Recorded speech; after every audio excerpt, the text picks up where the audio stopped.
All right. Well, we are back, huh? We're back at the 9 Club Stop and Chat. Today, we got our old buddy, Ragdoll, is back with us, man. What is good? It's good being back on the show. Dude, it's weird. Hey.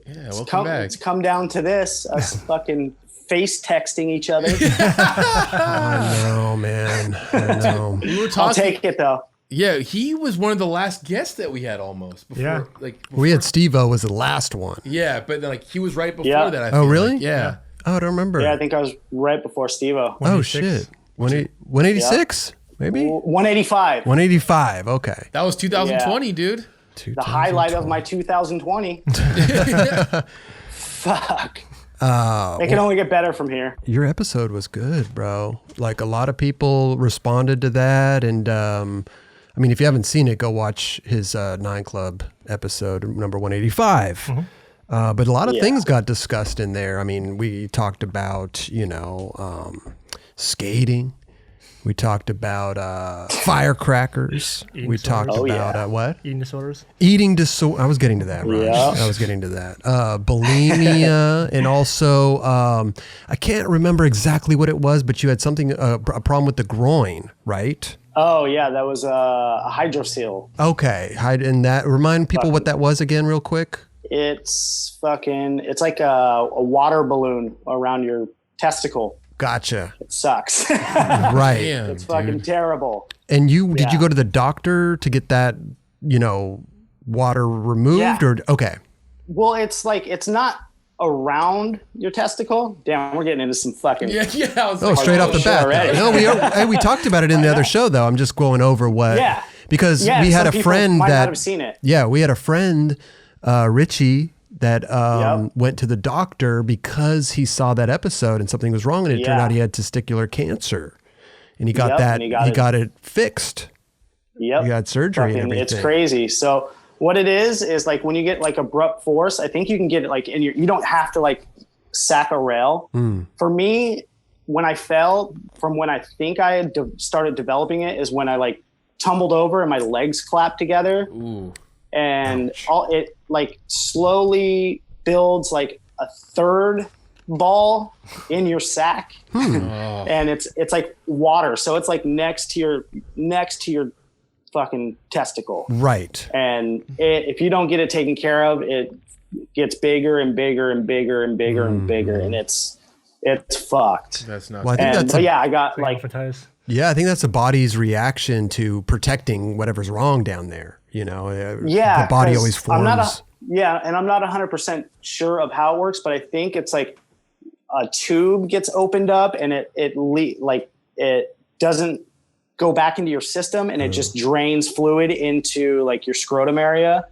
And and that could be terrifying. Some people it hurts. Yeah. And like fucking, and I didn't know what it was for so long, so I didn't have insurance or anything. So I had it for probably like 4 years. Oh, wow. My gosh. Yeah. But like I said, like it started out small and I was like, fuck, like it's irritated. And then I remembered like I slammed and I was like, dude, maybe my ball's just swollen. Right. And like no insurance. And then finally like it got big where I got scared, where I was taking a shower and I felt it and I was like, oh, good God. Like this is not good. And I went to the ER and I thought I had testicular, I can't even say the word, testicular cancer. And that was in my mind. And I went to the ER and they did all the tests and fucking the x-rays or the CAT scans and all that. And they told me what it was. Okay.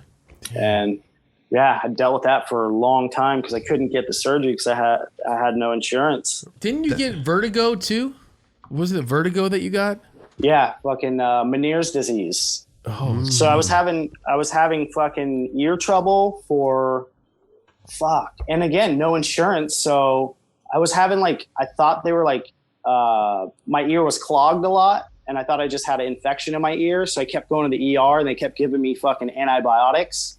Yeah, and they're like, yeah, you got an ear infection. And I'm like, okay. So it would go away for a week and then it would come back. And I'm like, what the fuck? It clogged up and it was ringing. And I was like, whatever, go back to the ER. They tell me the same thing. They kept giving me antibiotics, saying that it was going to fucking knock it out.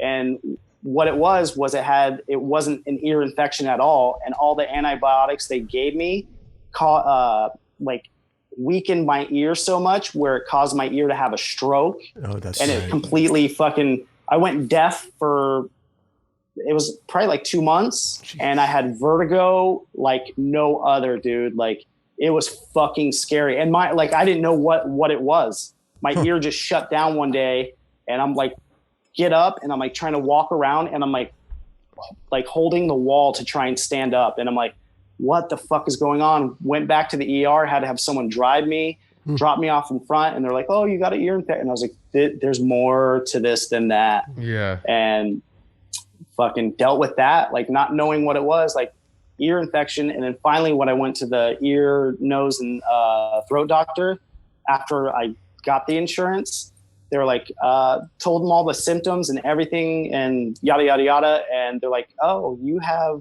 what we call Meniere's disease. And all those antibiotics that the ER was giving you fucking made it worse. Right. Like Jeez. That stroke in my ear, going deaf. And now I'm like still hard of hearing. I have a hearing aid and oh, wow. Damn. I try not to use it because I don't want to baby my ear and make it weaker than it is. So I just try and strengthen it by like not doing it. And and Meniere's is like inner ear disorder, and I'll be fine. And I have tinnitus, which is constant ringing of the ear. Mm-hmm. And so episodes of Meniere's disease is like vertigo and just spinning, nausea. Like imagine being like blackout drunk, but sober. Like just spinning and not knowing what the fuck's going. Like it's a nightmare, dude. That's scary, man. Yeah, that's scary. And with the Meniere's episodes, it's not like I have vertigo, it'll go away. That vertigo episode lasted almost 5 days. Wow. Where I was like, I would turn my head like that.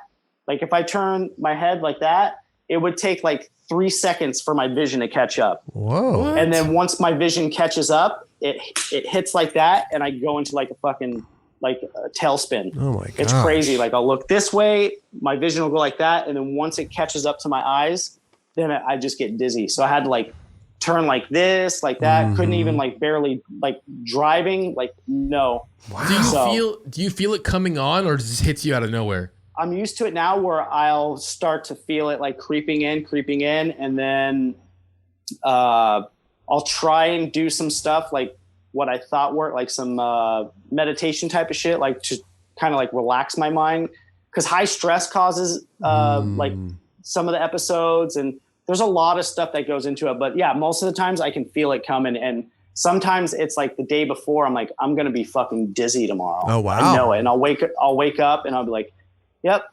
In some cases, like I can deal with it. Like it's not so extreme, like my vision catching up. It'll just be like kind of like a wine drunk, when you have like a glass or two of wine and you're kind of just like, oh, okay, kind of like in that woozy, foggy feeling.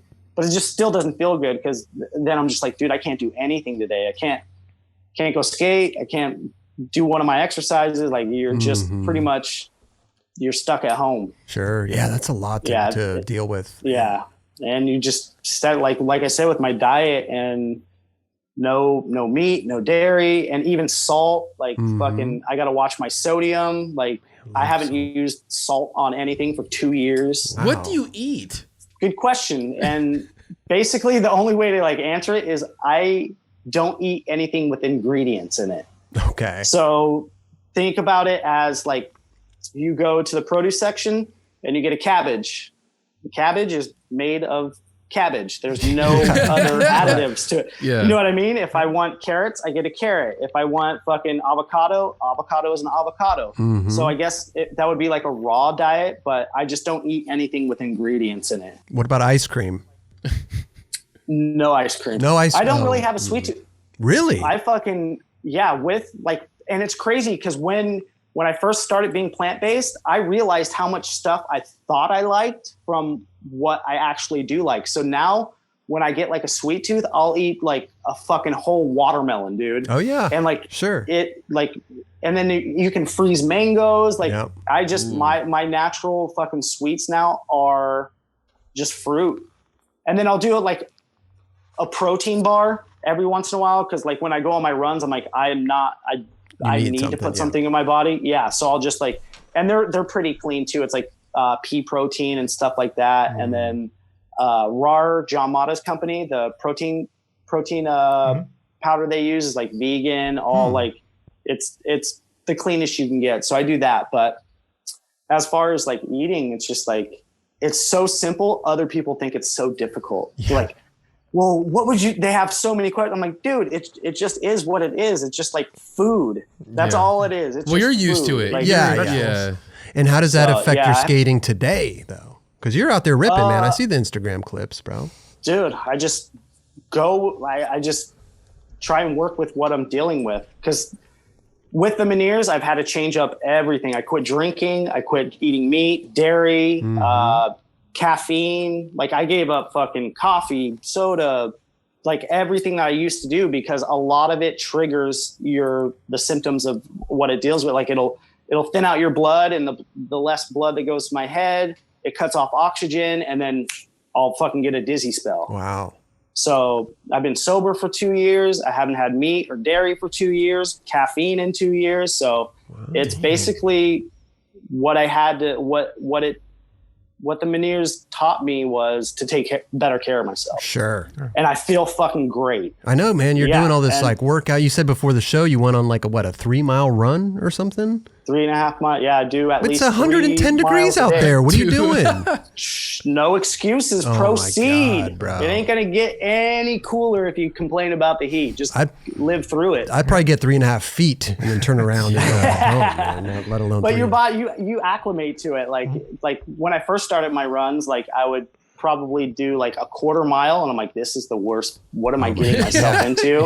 Right. Then the next day I was like, oh, I can go a little bit farther, and I keep going farther and farther and farther and farther, and that's where it's taking me. I did 5 miles 5.5 miles yesterday. That was my longest run. Jeez. And that's just me not going out thinking like I'm gonna go be the best runner and fucking log all these miles. I'm like, I'm gonna run till I can't run anymore, and then once I can't run anymore, I got to run all the way the fuck back. That's the problem, because even if I ride my bike somewhere and I'm like going further than I gone, and then I'm like, I start riding back, I'm like, oh no, I got to ride all the way back now. Like this sucks. Just always know when you're getting to your destination, that's only the halfway point. So that'll help like trick your mind. Like, oh, I'm only halfway there. It's not like you get to your spot and that's the destination. No, the destination always back home. Right. So wherever you're going to, that's only the halfway point. But you got to watch out. You got to drink a lot of water. I mean, like you said, you're in Arizona right now, and it is literally 110 degrees in the shade, probably. What shade? Okay. Must be burning hella calories, though. Gee. Fuck, I eat all day. Oh, damn. It's insane. Like, I'm just constantly fucking, like, grazing, and I eat big meals at night, and then I don't really have an appetite when I wake up. I'll eat like an apple and like my almond milk, or that's like my new coffee. I warm up almond milk instead of coffee because I can't have caffeine. Right. So I'll do that, and then once I'm done with my run, I'm like fucking consistently just chewing all day. You know, looking at it, it sucks that something had to happen. Some extreme things had to happen to you to kind of get healthy, right? I mean, it is kind of a wake up call. But it sucks because, I mean, we're skaters. We go, you know, if something's hurting us, we wait and wait and wait till the last minute. We can't take it anymore. You know, we could have gone and tried to get it taken care of, you know, early, like a sprained ankle or whatever it may be. Blessing in disguise. Like fucking you have to have something like that happen. It doesn't even have to be for your skating or anything. It just has to have something that shakes you so much. You'd be like, I got to change what the fuck I'm doing. Yeah. So it's a blessing in disguise. And I don't miss drinking. I don't miss any of that because I'll idolize my time. Like I'll go run. I have a bike now fucking. And the first day I got on the bike, I did like 22 miles and I'm like, is that good? Is that bad? Like, I'm just going. Like, I ain't got nothing else to do. Like, just being productive. And shout out Rico. He got me rolling on the bike too. Oh, there you go. I think what we were just talking about though is this amazing that, you know, one of our friends saw your episode and got, you know, went to go get the doctor to check him out, you know, Yeah. I mean, that's thank incredible. God, dude. That's incredible. You could have not even mentioned that in the episode, and to think about maybe where he would be right now. He saw the show and then he reached out to me and he's like, I think I have a hydrocele, and he was explaining the symptoms and everything like he was going through, and I was like, some of that is what I went through, but that yours sounds a little bit like, it sounds different than mine. And I'm like, just go get it checked out.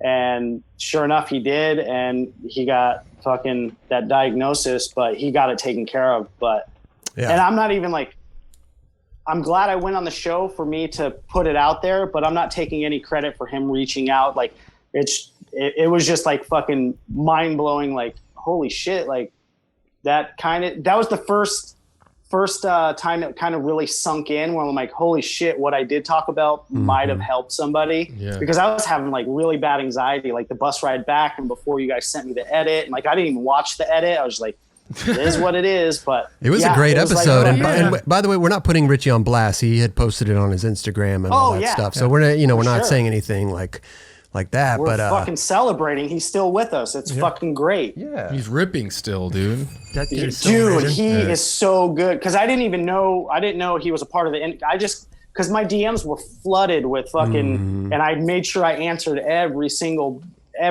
one that I could that was reaching out to me. Sure. So, and then his came by, and it wasn't like I never met him. Didn't even know he was like involved in like the skateboard like fucking community. Like industry. I knew he skated. Yeah. I didn't know he was part of the industry and shit. And then from that, I think he hit me up probably like a week later, and he told me that what his diagnosis was. And I was like, oh fuck. And I was like, just keep doing what you have to do. And he went to the doctor and got it. I don't know the details on it, but he's still with us. And he's fucking ripping, and it's good. It's kind of, like I said, that was the first thing that like really sunk in with me. Like, holy shit, I guess that did help. So it like eased a lot of, cause I was dealing with those issues like on my own mind for so long, where like no one knew about it, and I was dwelling on my own. Then I put it out in the fucking public eye, and now I feel fucking, it was refreshing. It's like a release or something, right? It's like you got this weight off your shoulders that you were keeping to yourself for so long. And you finally got to tell people. Yeah, and it's helping other people out there. I still get, because people will like just recently have seen the episode, and I'll get like, oh, your episode helped this, like in this aspect of my life. And I'm like, okay, fucking thank you for reaching up. Thank you for tuning into the show and reaching out. Like and I say it to everyone that's DMing, like I'm always a DM away. Like I can't give you all the advice, and because some people will come and think I'm like the therapist, and I'm like, that's not my position. I'm like, you can only want it as bad as you like want it yourself. Like you can't like look to me for the strong shoulder to want it for you. Right. Like you gotta like really want it for yourself. And the first step was for them to reach out to me. Then I'm like, all right, take it to the next step. Now that you're comfortable talking to me already, just go make that other leap. You see how people react. They're not going to like think down upon you because you're going through something. Take the next initiative to talk to somebody else. I'm like the warm up. I'll be the warm up for anybody, but you got to take that next step to like really wanting it for yourself. No, of course. And like you said, like you weren't coming on the show to preach this thing and you were just telling your story. You were just telling it off my chest. Yeah. It's amazing that something like that could affect people and have them reach out to you. And like you said, be the first step. First step. I'm the warm up. Yeah. I'm always here for the warm up. That's right. Keep going. Proceed, everybody. That's right, man. That's right. Yeah. So, I mean, we, like I said, we enjoyed having you here, man. And we're just glad that you're still doing good. And just, man, your Instagram stories, make me exhausted watching you because you're doing push-ups, you're doing running, you're doing this. I'm like, wow, man, this is guys. Skate clips, though. Skate clips, too. Fuck. That's what it's all for. That's the upkeep. And people are like, dude, stop posting your fucking running videos. Post more skate shit. I'm like, dude, you got to deal with this if you want to see me skate. Right. I ain't doing this for fun. I'm not like warming up for a triathlon or some shit. Like I am literally running 3 miles a day. So my legs are like stable enough when I go out like 2 days later that I'm conditioning myself. Right. And some people just want all the glory of, oh, let's see the clips. I'm like, no, you got to fucking You got to take it bear all. with this. Taking the journey. Yeah. Bear with me. Yep. You're going to see the process. That's the cool thing. Like, yeah. you have to see, like, people are like not taking, because it's more aware, like, people of their health and shit. And now it's cool. Like, when you see Neen is like fucking the champion. Neen Williams. Like, you see how much conditioning he does, and it's all for skateboarding. Totally. He's not like lifting weights and like doing all that shit to go get a medal somewhere else. He's doing that so he can fucking be on his skateboard. Yeah. And he enjoys doing it too. Yeah, he does. He really does. And you learn to enjoy to do it. Like, everything like I do, like my running, like bike, all my core and arm exercises, I just jumped into it and I was like, okay, I'm going to like lift this kettlebell this way. I listened to my body and I'm like, okay, like, and I'll like hold a kettlebell and I'll pretend like I'm going down to ollie, and that may not be the proper form or etiquette, but I'm like, this is what I'm trying to, like, this is the exact muscle I'm trying to fucking strengthen. And I'll just look like if I was in a gym, I'd probably look like a fucking weirdo. I'd be a viral video or something like look at this nut over here. But yeah, just fucking the upkeep of being healthy is not letting up. Like, you have to maintain yourself, and that's it. Like, it's true. Well, speaking of skating and all that stuff, when we did say it's like literally 110 out there right now. Are you skating during the day, or do you have like night spots that you go to, or what's your vibe out there? I cannot skate at night. No. I hate it. Why? It feels too forced, like too planned, like because it's like lights and generator. It just doesn't feel like authentic. Well, not even lights and generator, but just maybe a lit up parking lot or something just to go skate, Well, for like with my schedule, like I'm up at like, I'll be up anywhere from like 5:30 in the morning to like the latest I ever sleep is like 8. Okay. And then once I get up, like say I get up at like 6:30, I have my warm almond milk and my brain starts going like because I overanalyze and overthink a lot. Like I'm sure a lot of people do. Yeah. And I'm like, oh, I got too much shit on my mind. Like, I'm not going to sit around and look at Instagram all morning. Like, so I go for my run. And then after that run, I'm fucking sweating. I'm like, oh, okay, cool. I'll have a little bite to eat. And I'm like, all right, what to do now? And then I just go out and skate. And then by the time it's like 7:00 at night, I'm done. Right. I'm toast. Like, literally toast. I've been out in the fucking sun all day. But yeah, I can't skate at night. Like, I could not stay up late enough to go skate at night. So, and I'm from Vegas, so I'm used to skating we didn't know any better. Like, we just knew the weather is going to be the weather. And if you wanted to skate bad enough, you're going to go out and skate. Yeah, totally. And it gets hard sometimes, but I mean, just have a big ass thing of water fucking with you, bring snacks, like get on that Neen shit, bring some snacks because that shit'll help. Bring just a fucking hibachi. eat an apple or something. Yeah, fucking whatever gets you going. Yeah, no, for sure. It's so night skating, I've never liked it. No. It's just like I'm not a big fan either. Yeah, it's like you're up all day. Like, why wasn't I skating all day and I waited till nighttime? Like, it just doesn't make sense to me. It always felt like too much pressure. You're like, hey, at nighttime? Yeah, if you were like the one dude that was trying a trick, and then you have a photographer and filmer, and they have to hop the fence, they have to bring the generator, and then you're like, all right, I gotta do this shit now. I don't really want to do this, guys. Yeah, it always felt like a lot of pressure. Sometimes it makes that pressure like, all right, I've fucking dragged all these fucking dudes out here, like I have to do it. Like, that's good because I did because I've had like, I don't know, probably I could count them on my hand how many like generator clips I've had, but I remember the 270 tail slide I did down. It's like a 12 stair hubba or something. Yeah, the white one, right? I don't even know. Yeah, the white one, skinny, no run up. And I remember like I had to go skate at night because it was a school and it was high bust. We've already gotten tickets, so skating at night to me was like either. It was the last resort. It's like, this is the only way it's going to happen. So that's when I would skate at night. But otherwise, I'm just like, why wait around all day to put off skating all the way till nighttime?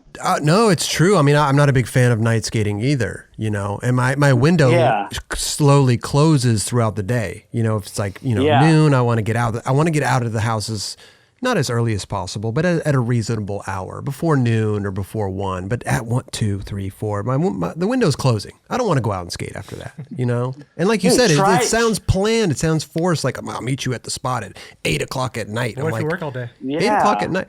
Well, yeah, sure. People, I'm just saying me personally, you know? Yeah, some people get down like that. And I'll go skating with people at night. Like, I'll go to be like, fucking like if Melcher, like, because when we're filming for the label video and even like the pig video, like a lot of the dudes would want to go skate at night. I'm like, yeah, I'll film, but I'm absolutely not skating.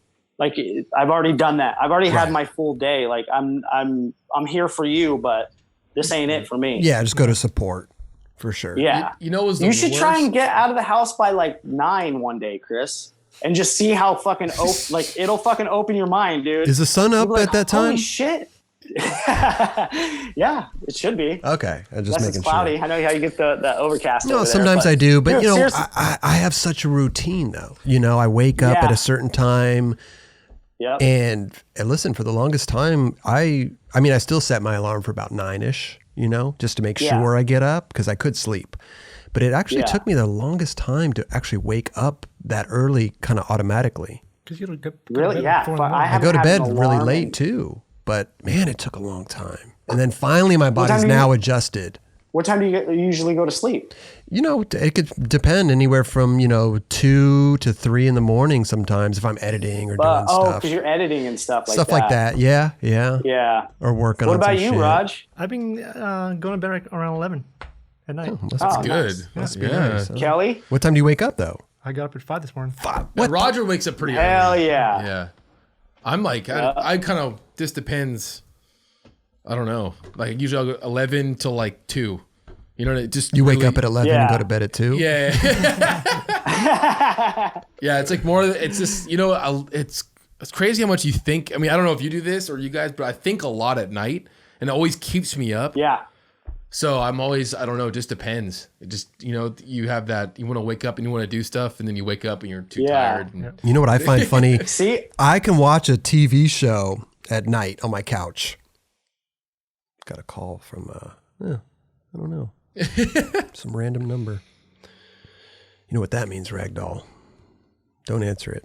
Yep. Don't answer. I can be, what were we talking about? Waking up. I can watch TV at night and watch mindless television forever, you know, till 2, 3 in the morning. Just watch, you know, back-to-back episodes of whatever stupid reality show, Botched and stuff like that. I swear to God, I pull out my phone and I just put on like whatever, some little YouTube video that I find interesting. That puts me out within like 10 minutes. If I'm watching a little YouTube video on my phone, boom. So I don't watch TV. Like you were saying, Kelly, like how your mind's racing at night. Mine's opposite because I get up so early and my mind starts racing in like right when I get up. That's why I get out the door and just start running or skating or doing anything to kind of like fucking let it ramble on. And while I'm out doing, because you're not so like when you're just sitting like on your couch or something, you're just alone with your thoughts. But if you're out like doing something, so I'll do that. Like I'll just be busy all day. So by the time I do get home, I won't have anything on my mind. I'm just like, I'm fucking exhausted. Yeah. I was going to say last night, I worked out so hard yesterday that I woke up in the middle of the night, like sore as I've ever been since I've been like skating full on, and I could not go back to sleep. I was like fucked up. Sore. It feels good, but I was like, oh my God, what did I do? It's that funny pain. It's like, oh my God, I hurt so bad, but you're laughing as you say it. Like, this spot hurts, and that's that funny pain, dude. That shit fucking feels good. Yeah, it felt like I was like when I was skating full on, like, you know, those days where you skated so hard and you got your trick, and the next day you're like, oh, like, dude, I'm chilling today. Today is a chill day. And fucking TV. You guys watch TV? I do. I don't think I've ever. Netflix. I don't even know what's on TV. Botched. It's a great show. Literally, the only shit I watch is 9 Club, like the Stop and Chats, the Experience. Mm-hmm. I'm not fucking lying. And I'll break that up. Like when it comes out on Monday, I'll watch a little bit of it when I'm eating my breakfast, and then I'll watch some more when I'm eating my lunch, and then I'll watch some more when I'm eating my dinner. Okay. And then that's it. And whatever's left over, I'll do it again the next day. Oh. And then when I go to bed at night, when I lay down, I put on what is it? That 70s show. And I don't even watch it. I just I like the background laugh. Sure. You know what I mean? Something like light and you hear people laughing and you go to sleep, and I've felt like I've had better dreams for just going to sleep with like laughing in the background and shit. Huh. Yeah, you got to watch happy stuff when you go to sleep, man. You don't watch like the first 48 the first 48 or something. I watch I'll put The Office on.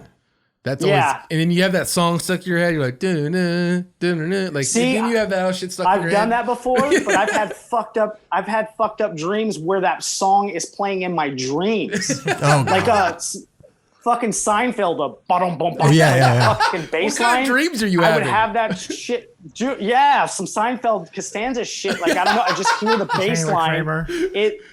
But it wouldn't even be about Seinfeld. It would just be that bass line like throughout my dream. Like I'm like riding a jet ski and fucking that and The Office does that. So I have to have something with like laughter in the background, like this old like Cheers. Cheers is a good one. Cheers is great. I always like Cheers because they just rag on each other the whole time. That's hilarious. All it is, dude. It's all good fucking, like, that's like best friend humor right there, where you can just like sit at the table and make fun of each other. Totally. I love it. So good. Well, hey, let's talk about some skating, dude. Let's yes. Let's talk about firecrackers, man. How many stairs can you firecrackers? Wow. You know the question of like how high can you ollie? Yeah, like, how many stairs can you firecracker? Fuck. I think the biggest one I did was 12. Okay. And I mean, I could go out and try, like, that's one of the tricks where I just like, the thing with firecrackers is you're not really good at it. It's just like you accept that you're either going to eat shit or you're going to ride away. Right. That's the key to firecrackers. Just like go fast and stay on, smack your tail and make it down, or you're going to smack your tail and like get caught on that and get pitched. So if anyone's trying to learn firecrackers, just know that you're gonna eat shit. Well, it's funny because firecrackers is a trick where it's scary as hell to try it for the first time. But then once you get on it and you go down, you're like, okay, that wasn't that bad. But the initial, you're just riding downstairs on your tail. Depends how many stairs. I mean, that one. Well, no, I'm just like 6 stairs or something, you know. Dude, you've done a 6 stair? I've firecrackered some shit. Wow. Yeah. That's pretty impressive. Fuck. No, I didn't film Chris calling out some firecrackers? I want to see a firecracker from Chris on I got 6. you, bro. Down 6? Off a curb. 6. Yeah, I got it down 2. 2. 2.5. But yeah, no, it's fun. Like they're fun. One of my favorite tricks. Yeah, and that's still in my arsenal. I'm filming a part right now. I'm working on a new part. Yeah, and that's firecrackers are in my arsenal. And I don't have a lot of bag of tricks these days, but I've accepted it. And fucking the name of my part is called Crawl. Crawl. That's where I'm at in my life. Yep, Crawl. Who's filming? I'm gonna get there no matter me. Oh, you're just solo. Nice. Yeah, well, I go out with Jeff Stevens. Will come out every once. The guy from Happy Medium. He fucking rules, dude. He's total skate rat, but he's got such a busy schedule where I'm going out with him on Thursday, and I have 3 tricks I'm gonna do, or I'm gonna do at least one of the 3. Mm-hmm. So I'll get a list down. I'm like, okay, let's go. I know I can do this. I know I can do them all. It's just when I'm gonna land them, like when my body's gonna let me land them, but. I'll make like a trick of 3 and I'll be like, all right, let's go to this one first. And then if I land that, we're good to go to this one. And then if I'm really fucking on it, we can go to that one. So I got to like cram it all into one day with them. And it's fucking hot as shit. Sure. But otherwise, I'm going out with myself. Like Davey from GoPro, fucking, he's helped me out so much. I let him know I'm doing a part, and he sent me GoPros and just... But sometimes it sucks. Like I went out the other day and I went to set up the tripod. You can't get the fucking angles. It's just... It could be tough, this set of stairs it's fucking really big. And I tried every fucking... I couldn't get it. I looked like a fucking little peanut in the shot. You're like... It just looks like a still shot of a set of stairs. And you're like, oh, someone's in the shot. And I'm like, fuck. So and then going out by yourself. I think there are tricks that you could do by yourself, but then those tricks that you're talking about, you need somebody to film that. you know. Yes, but now I make a list of it's by myself and then it's with everybody else. So I'll probably go out today and try and get a couple off the list because I mean I have a trick list where I'm just checking off. Like that's why I'm running. Like I'll go do my run or my bike ride and then make sure even if I don't get it, as long as I go out and at least try, then I'm being productive. Is it a trick list with the spot or just the trick and you got to kind of find the spot or both? All with spots. There's only two on my list that if it is suitable for anywhere I can find it. Cause I'm trying to think outside the box. Like I said, the shit's called crawl. Like I'm not on my fucking running level on my skateboard anymore. Like I am gonna keep going no matter fucking what I got to do. I'll crawl. Like I don't care. So a lot of everything I've written down is not fantasy. It's just like I wrote something down the other day. I'm like, ooh, I'll put that at the bottom of the list. So I'm working myself down so I don't frustrate myself. I'm like, so I want to keep clicking and checking them off. So I'm like, okay, well, if I feel this good now, if I keep doing what I'm doing, a month from now, I can do that. So I'll put all my gnarly stuff on the bottom. And then some days I'll be like, you know what? I'm feeling it. And I'll go try and go like 10 down the line. I'm like, all right, that's like that fucking almost the red zone. So it'll be like green, yellow. And then the red zone is just like fucking, you better have someone there because they got to fucking drag you out of there if you fucking eat shit. Or crawl. So crawl. When I can't crawl anymore, they got to drag me out of there.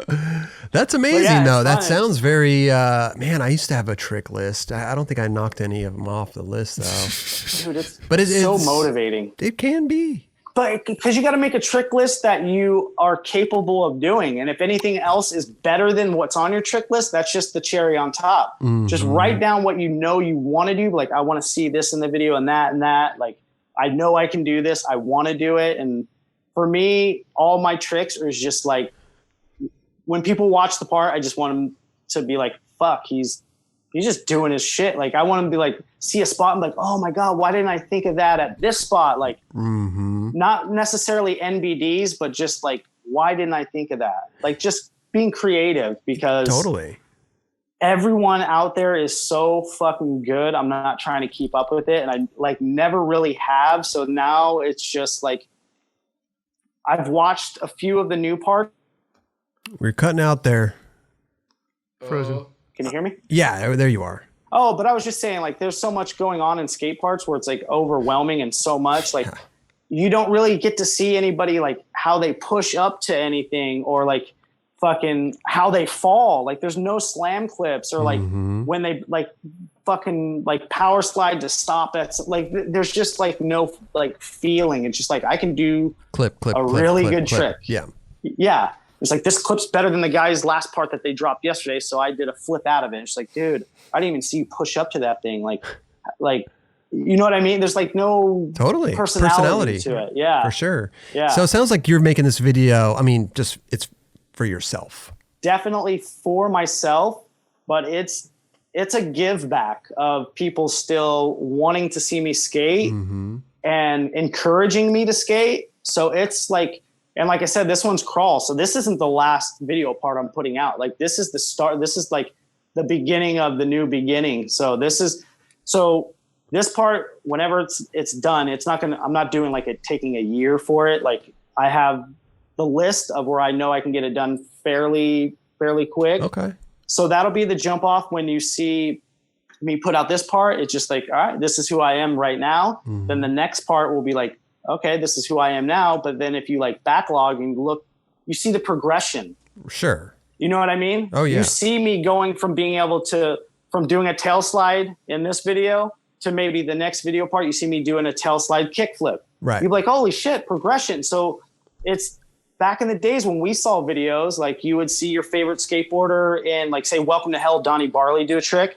And then you see him in the Element video, like, oh my God, look what he can do now. Like, you know what I mean? So you kind of see the progression. And nowadays it's just like there's so many people wanting to progress so fast and just like getting rapid with all their shit, where just like slow it down, crawl a little bit, just take your time with some shit. Yeah. You know what I mean? So And I couldn't have picked the worst time to fucking be so motivated and want to film, like in a fucking pandemic. Like no one's out to film. Like for as much as I like going out and filming by myself, I still like it when my friends are like, come on, you got this. Or like, do it, pussy, fucking. Right. Just do it right. You know what I mean? Just like that cheers mentality, like everyone fucking giving each other shit. Like you got it, or you don't chicken out, whatever. Fucking, I miss that. Right. So. Right. But I'm still going to go out and film and deal with what I fucking have to deal with and get it done.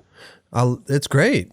It's ambition. I mean, you got to fucking look forward to something. No timeline, no deadline. You don't have a deadline for it, or I want to do a deadline because that, like, if I say a deadline on it right now, then I would be like, holy shit, I got to get it done. But I wouldn't even know like a good, maybe a Thanksgiving part.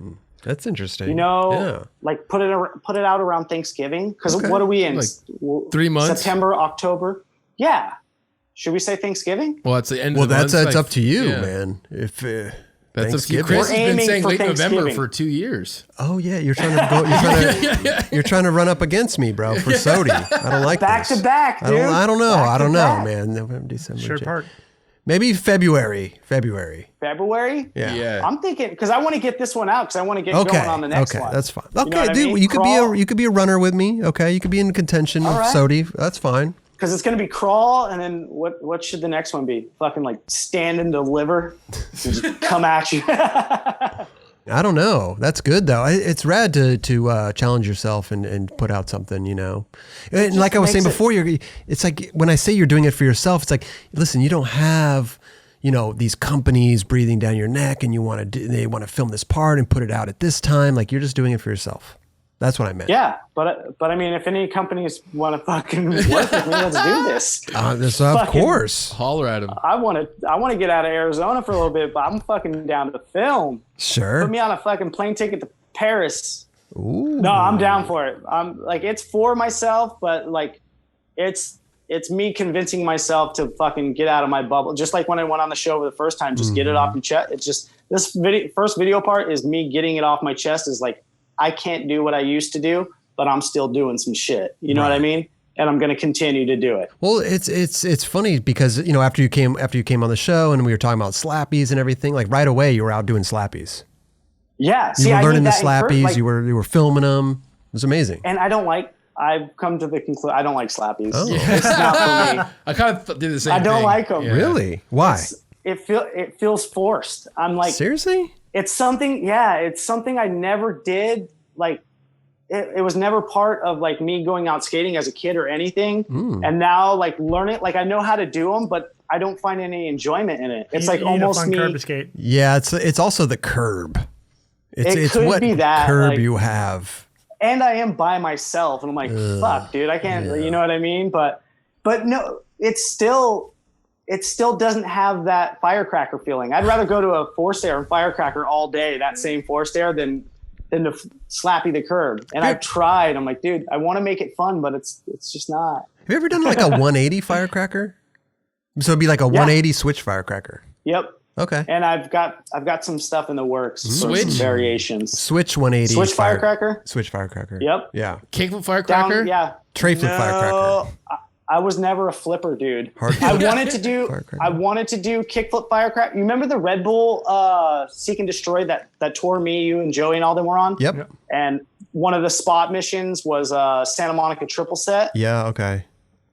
I ollied out the firecracker. I remember that. Bottom three. Bottom three. I remember I was going to try and kickflip firecracker, but I'm like, dude, this isn't going to be able to go for anything else. Because it was going for that video. So if I kickflip firecracker, I'd have to use it for that. That was like the contract we signed, whatever footage. And I was like, all right, I'm going to save it. And I never went back to go do it. And then Lizard actually did it. He did firecracker. Which is good. He did kickflip firecracker, the triple set. Triple set, I don't remember that. Huh. I could see him doing that though. Lizard's amazing. I think it was Death Wish video. Okay. I'm not sure. I'm pretty sure he kickflip. Someone did, and I'm pretty I could see him doing that. I mean, there's only a few people that do firecrackers. Totally. Yeah. So yeah, you can name them on one hand. Lizard, Beagle, and Ragdoll. Yeah. Yeah. You guys all have nicknames. I know. Hell yeah. If you have a nickname, you do firecracker. Yeah. Hell yeah. Okay, fatty. But yeah, that's one of my favorite tricks, and I got some variation because that's my comfort trick right now. It's just like I know I can do it, and I'm comfortable slamming out of a firecracker because I just roll. Because that's been a process of learning how to fall again, like my muscle memory, like falling in slow motion. Like I'm trying to get out of that. So lots of variations on firecrackers, and I actually have. There's a spot in LA I want to go to that it's like a triple, or is it a quadruple set?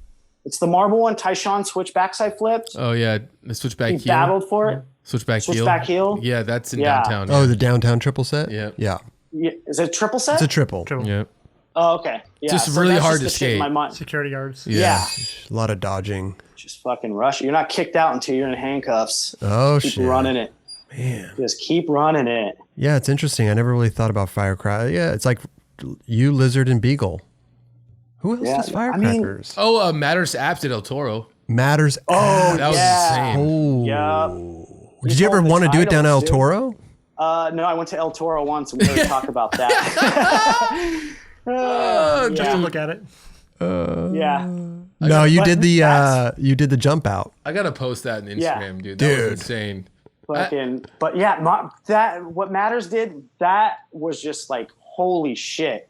And anyone that knows how to firecracker knows that's fucked up because he made it look like firecrackering was easy. Like he was just like standing on it, and it's not. It's violent. It is violent under your feet. It's fucking. I mean, it's loud. You have to time it out pretty much. It sounds or it looks like you have to go the certain speed, so you're going over each stair like the same amount. I guess. Walk us through a tutorial on firecrackers. What size wheel do you all right. Well, the foot placement it's basically where you want your feet to be, but know that your feet is not going to be in that position the whole time. Right. Because it's gonna fucking bounce around. Yeah. Where do you find you're comfortable? Where do you keep it? Where do you initially keep them? So I'll do back foot a little over the pocket, like on the tail. Mm-hmm. So my foot's flat on the tail. And then my front foot is right behind the top bolts. Gotcha. So the only thing I can see is the front two bolts. And then when you clack down on your tail, I let my front foot loose. So I let it like jiggle on the board like that. And then you're keeping most of the pressure on the back. Yeah. And then you let your foot kind of like not like jiggle around, but just let it do its thing and try and end up back to where your foot was when you started when you're landing. So position, firecracker, let it move around, and then land the same position you started doing the firecracker with. So how fast are you going? What's the speed ratio for like maybe a 6 stair or something? Or 6 stair, you don't have to. You don't have to go. It depends how you want to do it, because you can, if you want to hit all of them, I don't know, say there's 5 feet of runway, you would need two pushes. Okay. Depends how long the stairs are too, right? That's like true. how steep they are. Here's a good way to do it. A good way to judge your firecracker is to know what's the slowest you could ollie those stairs. Okay. And that's the speed that you want to firecracker the stair. Okay. So when you're ollieing, even though you're hitting your tail on every step, it's for some reason you're gaining speed. Like you're getting you're gaining speed on it. Gravity's taking you. Yeah. So any stair you go to, just know the speed that you want is the slowest you can go to ollie it. And that's the basis of the slowest, or you can go faster, because some people skip like 2 or 3 stairs at the top and like land in the middle, which it's still a firecracker. It's just however you want to go. But me, just thinking, I never thought about it. Like I go as slow as I can ollie the stairs. That's interesting that you say that some people skip the 2 stop, because I think of it as, when you just ride off a curb and you smack your tail on the curb, yeah, and it makes that noise. Yep. That's what I think. I love that. Well, I mean, it's a curb, It's not, I wouldn't call it a firecracker, It may be a black cat. But it's like boom, you slap, and then you do that initially from the first stair down, all the way down. But it depends how big the stairs are and how fast you're going. Because if you're going faster, you're gonna skip that next one. And if you do that technique off the like how you do it on a curb, don't do that. Because that's a different, because you're just slapping your tail as hard as you can. Well, no. I'm not saying I'm not saying the technique, so to speak, but it's more of just like you're hitting that first stair down, and you're putting pressure on your back foot, and you're all the way down. For me, the firecracker, the first stair is always the second stair. That's what I base mine off of. So my first. So instead of trying to like scrape down at the top to hit the top one, you're already in position where it's dragging. And then the second step is the first step to a firecracker. And then you just ride that bitch out. Because I couldn't even imagine connecting 3 or 4 or 5 stairs down. Like, listen, I'm not that big firecracker, I've done a 10 stair where like I was just having fun because I'm like super comfortable, like in my prime, whatever. But I would go like super fast and see how much I could like just dust off the top, like skim into a firecracker. And that's how I learned, like, that's where like ollie out the firecrackers came. Like, dude, I already fucking missed all these steps and landed into it.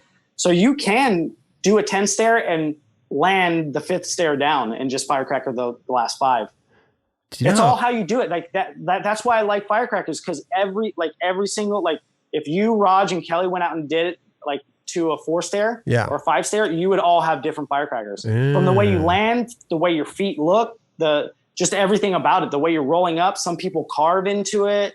Some like, it's the individuality of like that simple little trick. There's a lot of technique that goes into it. You ever done firecracker? Not like a lot of, no, maybe like, maybe a 2 or 3 stair, but like not on purpose. You know what I mean? Not on purpose. Like you've got the ollie. Like no, you're like you skate a spot and then you land, you roll off instead of stairs. Oh yeah, and you could just happen to hit the tail. Yeah, I couldn't even imagine. El Toro matters. Like, dude, do you think you could have done it? El Toro firecracker. That's scary as shit. I'm gonna own it. I'll say yeah, because I would have done it. I would have tried it till I'd done it. Okay. Like that's my mentality back then. It, like something that I was comfortable with. I would, if I didn't land at that time, I'd be like, I'm going back. Mm-hmm. But it's still, I'd rather ollie it than firecracker it. Straight up. I would rather go there and ollie it and try and ollie it until I landed it than going there and firecracker it. Well, I was gonna say, why didn't you try it there? Got smoked. Well, you did get smoked, but because you know what? Back then, when I was doing firecrackers, people fucking hated on that shit. They fucking thought I was like corny for doing it. Yeah, like it was a circus trick. So, like maybe that fucking because what I was doing wasn't fucking. They're both gnarly. From a circus trick, and they're both gnarly, and they're both kind of fucking like kooky little tricks. But I don't know why I never thought of El Toro.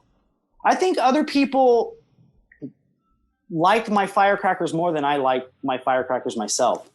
Does that make sense? They always like wanted to see me, and I never really thought about doing like taking it to the next level. For me, like wall rides was my best feeling trick was wall rides. Yeah. Like I love wall rides. Huh. And for firecrackers, I think that was someone like the outside looking in, like they wanted to see me do that, but that was just like go to fucking one of those tricks in the arsenal. Right. Break it out. But since we're on the subject of firecrackers and all this stuff, running theme on the show, people love to know what boards you're riding. What setup? What's your setup, dude? Oh, it's that time in the segment. It's that time, man. People love it. It's become this thing where, and I never really even thought about that on the regular show. Like, what's your board setup? But people really enjoy learning what these pros are riding. I'm riding my new pro model. Oh, just kidding. No, okay. They don't exist. Okay, they're not out yet. But anybody out there, let's talk business. Yeah, let's go. No, I'm riding what is it? Asymmetrical board. Okay. Oh, you got a symmetrical. Cool. Yeah, but the nose on it is a little bit bigger. So I turn it around and skate it backwards because I like a bigger tail. So it's kind of symmetrical, but not really. So not really. Yeah, it's just a normal board. Okay. He's got asymmetrical. Oh, asymmetrical. I missed the A. It's a normal board, but I ride my boards backwards because I like a bigger tail. Interesting. And then wheels, they're round. What size board though? Yeah, what size you rock? What size board? Dude, honestly, I'll ride anywhere from an 8 to a 9-inch board. Wow. I'm in a generation of the hand-me-downs, dude. Like I'll ride your board. I don't care. Should have Richie sing your boards. I talked to him. The whole fucking it's a board everything shortage. going on, the supply. Yeah. Like all the crazy, but I don't like the crazy shape. Like they have no ones too.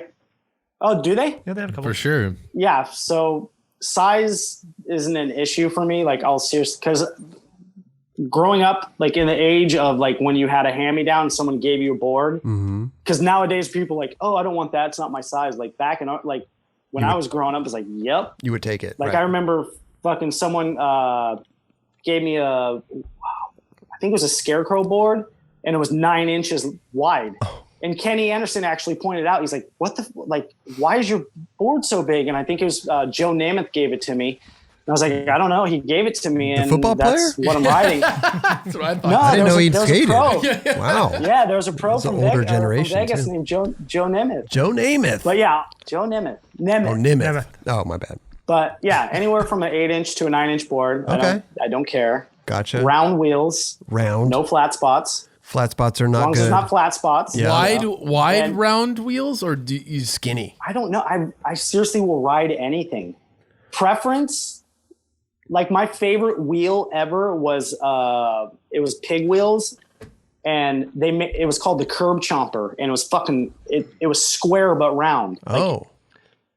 I think they call, like Spitfire has them. They call them the lock-ins or whatever. They're like wide. You know what I mean? You like a straight edge in the back. Yeah, but sometimes I like a skinny wheel. Like I'll change it up. Like it doesn't matter to me. Preferable size. So 50. Oh, okay. No, I thought you would maybe 52, 53, but yeah.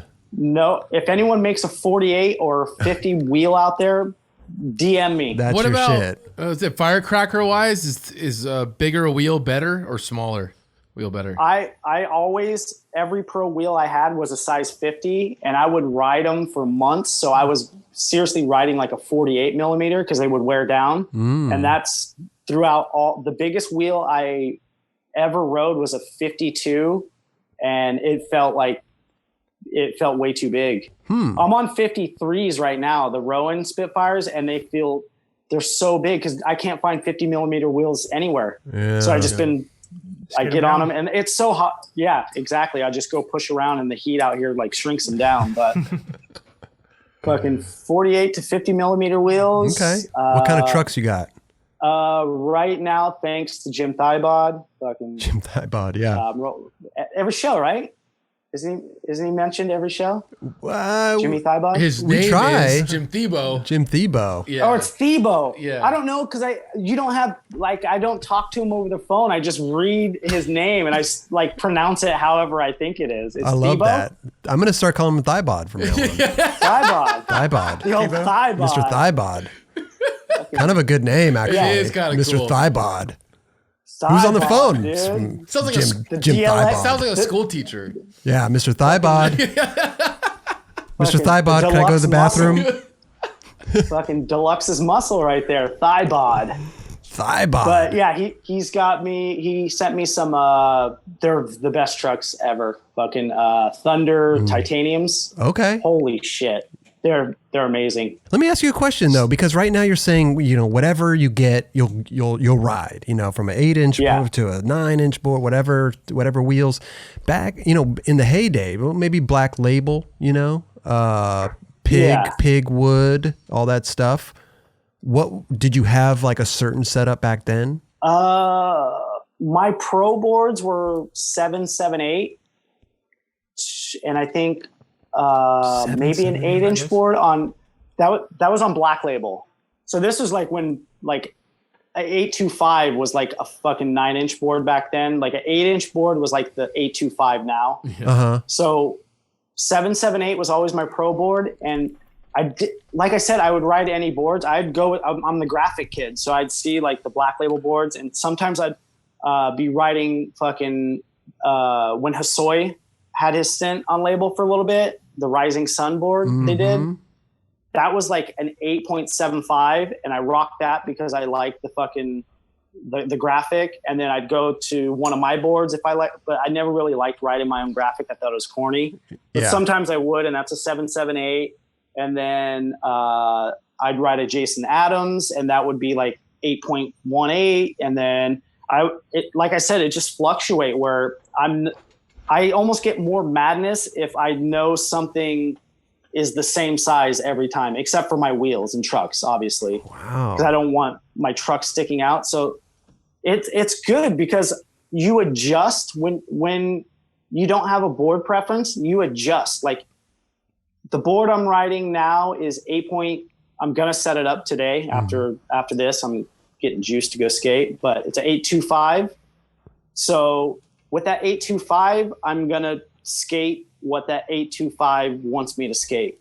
Like that's like wall rides, firecrackers, this, like whatever that pertains to. And then if I'm like, all right, I'm going to go with the fucking 8-inch board next time, maybe I'll get more like back 360s or heel flips or stuff like that. So I'll just, whatever size of the board, I pretty much let it dictate what I'm supposed to do on that size of the board. Okay.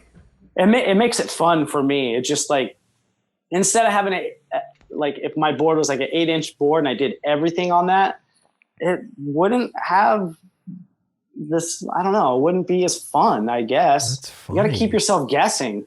Set your feet up different, and you back 3 on a 8.25 board this way, and then when you drop down to an 8, you do it that way. That would drive me just crazy. Keeps it fun. That would drive me crazy. No. Yeah. No, it would. You've been riding the same board forever, huh? Yeah, but now, switched. Huh? You just finally I switched. finally switched.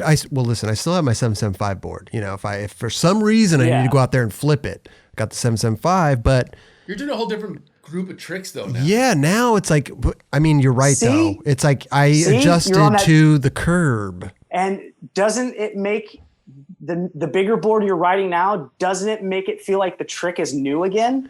Like, oh my God, I'm like doing it. They are new because I've never really done slapping. I never grew up slapping. I never did. I literally learned right before the whole pandemic thing. I finally got out to the curbs and then. For real? Yeah. Never was it. You look like a fucking like veteran doing that shit. Thank you, bro. Seriously. That looks good. I thought you were always going out with Raj. Literally right before this whole thing happened, I started going out down there. I would always make fun of these guys, you know, and I got it. I finally knew. Listen, after the second day, I'm like, give me some rails. I need some rails. You know what I mean? That's crazy. I fucking hate rails. Chris was so like, he didn't even want to tell anyone that he had rails. Oh, yeah. Dude, I was keeping it a secret for a while. Well, bro, I put on a 775 board. They were this close together, dude. Yeah. Like they were it was embarrassing that. almost. I remember that. That was hilarious. But now, I don't care because I tuned my board to the objects that I'm skating, you know. See, and that makes sense from that. I'm in the same mind frame as that. Is every time I set up a board, I'm tuning my mind into, okay, let's go wall ride this with this 8.25. And the next time I have because the board before this was, I tried to set up a 7.8. That didn't work. No. That was just, that's the best size. Dude, it wasn't the width. It was too short. I was trying to ollie and my front foot kept coming off the top. Yeah. Wheelbase. But I adjusted and I was like trying to learn more flip tricks and stuff. Flip trick board. But I just didn't like it. It was too short. My front foot, I would seriously ollie up the curb and my foot would fling off the front. I'm like, this is fucking dangerous. Yeah. I can't do this anymore. Because even to this day, you know, I switched up my whole setup and I ride what I ride now. I mean, it would drive me crazy because Raj has a quiver. He'll bring 2 boards down there sometimes to skate, and I'm like, why not? That would still just drive me crazy to have to get adjusted to another board. But sometimes even on a slappy. But even it's not getting adjusted to the board. It's letting the board adjust you to doing you can get on that bigger board and ooh, now this feels different. Now I want to try this because it feels better. It opens your mind. Doing a variation of this trick feels better on this board than it does that board. So it kind of makes you learn something new on that board. Well, it's funny because I did 775, put rails on it. They were they were an inch apart. Went to an 825, great, perfect for me. 825 chocolate, but it was great. I loved it. And then I got into the symmetrical thing because of a shot and Neen. And I'm like, I need to try this because slappies are just whatever. I could just throw my board down whichever way I go. And I got an 8.375 and it's huge. Okay. But I said to myself, listen, I want to try this symmetrical board. So yeah, it took me a day or two to finally get adjusted. Like I couldn't even do a slappy crook on it. It was just so fucking weird. Have you flipped them? Yeah. No, I haven't. Fuck, yeah. Yeah, flipping a 8.25 is... 8.375. Oh, Jesus. Yeah. Yeah, that's a big... But just do what you can do on that board. I still smash into shit. Right, and I still like it. I like it, but I do want an 8.25. There you go. Symmetrical. And see,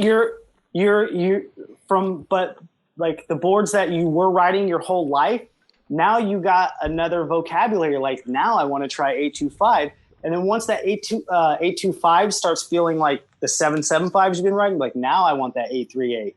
And then from that 838, you're like, dude, I want to go back. Then you're going to be in my category of like, I'll ride whatever because I'll figure out what I can do on that board. I don't know if I'll ever be in that category. I need my board. I need to get on my board and it feel comfortable. It feels like I know it.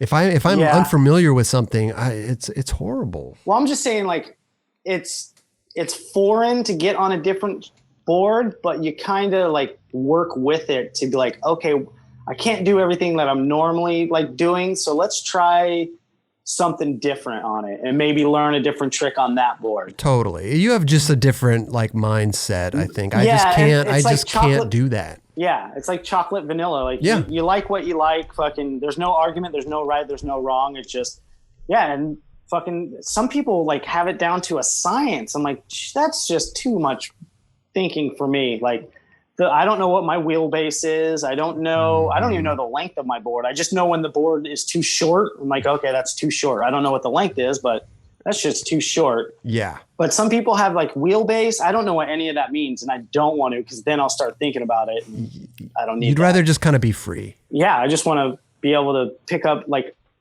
like I said, it always comes down to the graphic kid. Like, I want that graphic. I don't care what size it is. Right. And the only way it could be the wrong size is if it's too small. If it's like a mini or 7.5, I just can't do it anymore. I know my limits that way. But as far as like 8 to a 9, I'm fine. If you're flipping your board a lot, you kind of need to have what you skate. It drives you nuts, dude. Because like I grew up like that. You try a new board and like your one way that you practice for so long is out the door now, and now you have to do it a different way, and that'll drive you crazy. But you're trying to master a new board. Yeah, it's a challenge. Not to, this isn't like a cut down or anything, but you're more like an athlete on a skateboard, Kelly.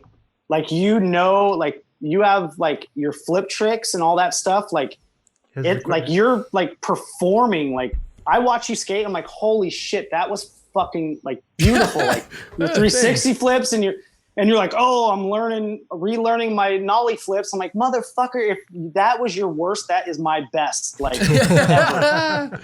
No, you know what I mean? So no, yeah, for sure. You having your setup is just a different skating for me. Like me, I don't work like I get the go-to. Like everyone's like, oh, 360 flip in this. Like if you're not doing a 360 flip in a line, it's not really. I'm like, dude, I can't 360 flip right now to save my life. Yeah, and I don't care. So that's why like the board madness it's not there for me anymore. Right. You know, I think it makes me the most frustrated is when you have your board. Like I have my setup that I skate, but when it doesn't feel right. Is when it drives me nuts. Like your pivot cup's all messed up or something, and then like your bushings are all blown out, but you're skating trying to figure it out. That's what drives me even more crazy. I've never had that issue. I would literally be like in Blackout in the Black Label video and Pig and the Slaughterhouse video. I've had countless tricks of me on the filmer's board or Baca's board or Lizard's board. Like I broke my board, I got to use yours. So that whole setup thing, it didn't like it never was like an issue for me to like steadily focus on like bearings or ceramics or dude, like some people, I mean, I remember Chico used to do a nollie heel flip right away on his board. He set up board, do a nollie heel. he didn't like the way it popped or whatever, you just take it off right away. Yeah. Yeah, a lot of people. Now he'll skate anything. Yeah, Gallant, I think if he messed up his first kickflip, I don't think he'd even skate that day. Oh shit. Yeah, I think that shit comes from being like a little bit spoiled, and I used to have some shit like that too, where I'm like, if I don't land a fucking shove it off the curb right now, I'm fucking focusing this board. I'm like, dude, I'm such a dickhead. Like, well, listen, we all get it. But that's our life.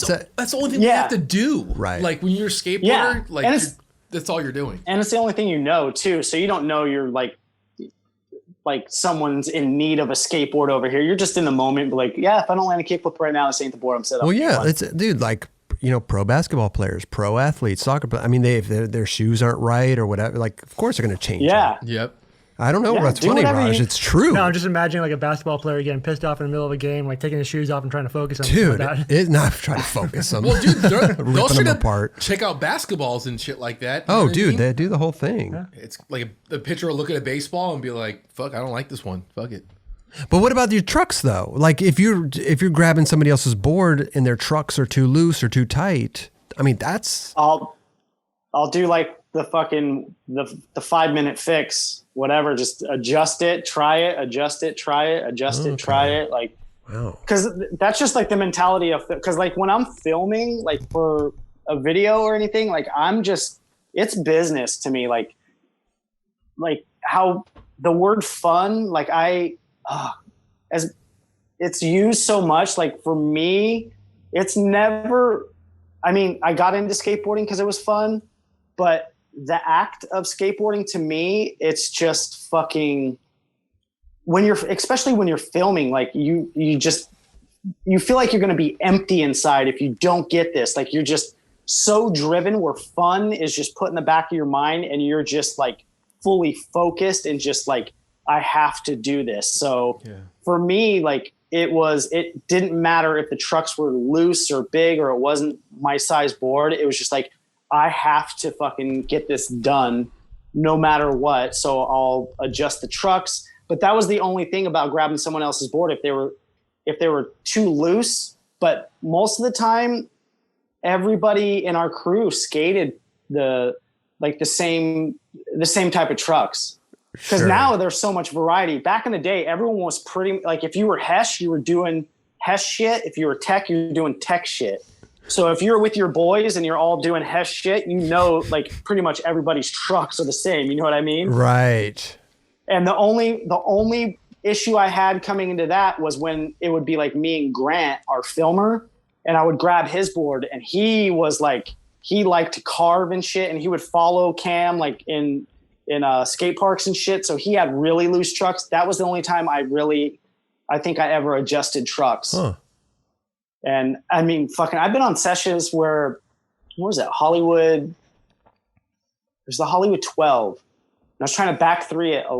Like, I think we're still filming for Blackout. I never got it, but I broke like 5 pairs of trucks. Oh, wow. And people were pissed. You were taking other people's boards and breaking their trucks.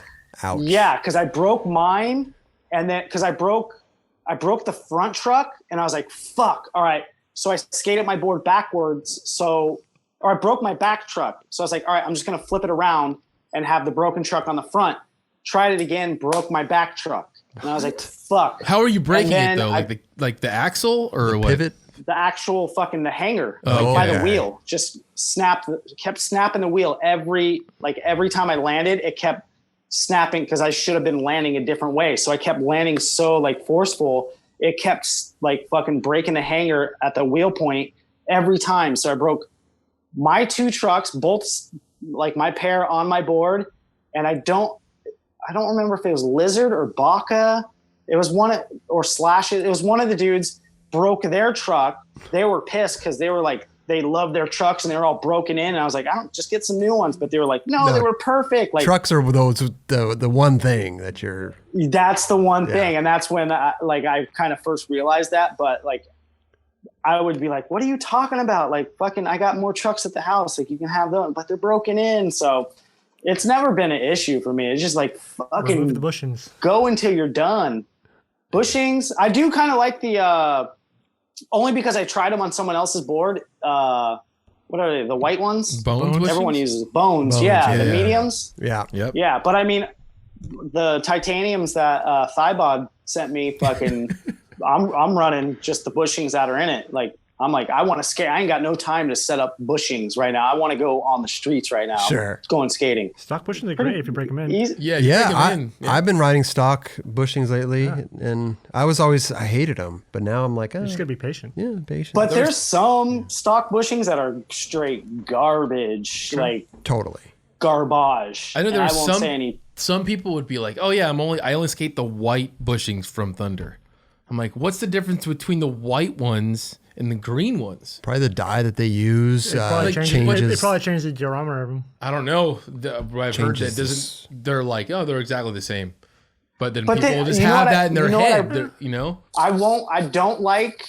I mean, I'll ride them, but I'll pick a different truck. Like before I'm Thunder for life. Like I don't even ride for them, but I love these fucking trucks. Like, but if the bushings are clear, like colored clear, yuck. Like no. I can't stand that. It looks like a gummy bear holding your trucks together. It's so gross. Like I can't do that. It looks like a Walmart board. Oh, that's what they normally come with, though. They usually come with the green clear ones. Green or blue. Yeah, they usually come with those at Thunders. Sometimes Really? the white ones. It just depends on what colors like the truck is. They kind of color match. Yeah, because mine are just fucking like natural. They're just metal. Oh, okay. They're titanium, actually. Never had those. Yeah, I think the titanium lights, they're super, like I've never, because I used to ride Destructo and that was my shit. Like I loved them and like I wouldn't ride anything else. Great. And then, yeah, Destructos were good. And then I thought, because they didn't exist anymore. So I was trying out like indies. I don't like indies. It's, when you mall grab your board? Yeah. Oh yeah, Chris knows about that, yeah. But there's a tip, like when you mall grab your board, you want web and trucks. you can feel the shape of your truck. Yeah. You know what I mean? Yep. Destructos always felt good. Independence fell off, and then I tried these Thunders, and I'm like, this is something that if I would have discovered these like before I got on Destructos, this would have been my go-to truck. The test of a good truck is the mall grab. I don't understand why the mall grab is so frowned upon. It's a very comfortable way to carry your board. Very comfortable. Yeah, and I think that's just some cool guy shit. No, for real. I don't care if you're why it's frowned upon. It does look funny. It looks ridiculous. It looks ridiculous, but it's very comfortable. It's as goofy as Mongo. But I don't know if it's comfortable. You carry your board on your thing. You're ripping your shirt up with the grip tape. You carry you know what I mean? Like mall grab it. But no, I'm not saying I do it every day. Grease on your hand. If you got to pick it up for something, yeah, that makes sense. But carrying it, just hold it on the side. Yeah, and that comes to like being, because I won't knock a kid, like I won't be like, oh, that kid's mall grabbing. He just doesn't know how comfortable it is to hold it the right way. Yeah, true. There's like, no, it's not the right way, but there's a more comfortable way. But the only time I've ever mall grabbed was like when I was defending myself with my skateboard. So that's that's the only time, like when it came down to like, holy shit, this like someone's trying to steal my skateboard. That's when I mall grabbed. It's very comfortable. That's the only way I could describe like the different shapes of trucks. Like right. So you do the mall grab test. You're not a mall grabber, but you do the test. You grab it and you say, okay, this feels good. Do you grab the trucks on their own, like not even on the board? You're just like, these feel good. They kind of got to be set up on the board, no? For real. Oh, you do? Yep. Yeah, like when they're in the case at the skate shop, I'll just fucking try them out because they'll have like tensors there. They'll have manhandling the trucks. Yeah, fucking. I'll just fucking. Ragdoll's here again, like grabbing all the trucks. It's gonna get old grabbing. Yep. Groping trucks. Sticking with the fucking Thunders though. Yeah, dude. Hey, listen, man. Everybody's got their own thing, you know. Man, isn't that? It's funny because you don't care about your setup, but the trucks really have to be on point. The mall grab. They have the mall grab. Yeah, they gotta. Yeah, they gotta get a big. But not necessarily. That's my preference. If I was in a pinch and I got my skateboard taken away by like the cops or something, and one of my friends is like, "Dude, here's a complete." I wouldn't look at it. You would. I wouldn't even. Yeah. I would be like, "Okay, I'm all right. Fucking thank you. Like I'm ready to roll. Let's roll." It wouldn't be like, oh, like the fucking, like I ride Thunders and these are indie. I'm like, cool, I got a board. But my preference I like is 50. Yeah. I have preferences, but it won't hinder me from skateboarding. Right. If I get my board taken away and you give me a board, I'm still skateboarding. So there's preferences, but there's no fucking restrictions to what's going to let me skate or not going to skate. I always trip out when dudes are like, hey, dude, you got any extra wheels or anything? Like, yeah, I got some 53s. Oh, you don't have any 51s? Oh, yeah. I'm like, dude, you're asking me for fucking wheels. Yeah. Yeah. Happens to boards a lot, too. Yeah. You don't have any 825s?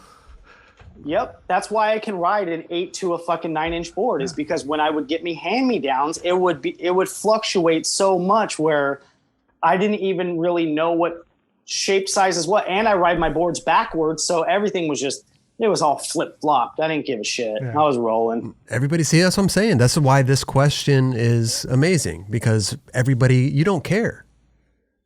Ashad cares. Neen cares. Like everybody cares. You're the only one that doesn't care. Pretty much. And I think it shows in their skating too. It kind of matches their style, how meticulous they are with that. True. Like, Ishad, like he's fucking, when he skates, he's on point. You can see he's meticulous. Like he knows what he's doing. He knows what's under his feet.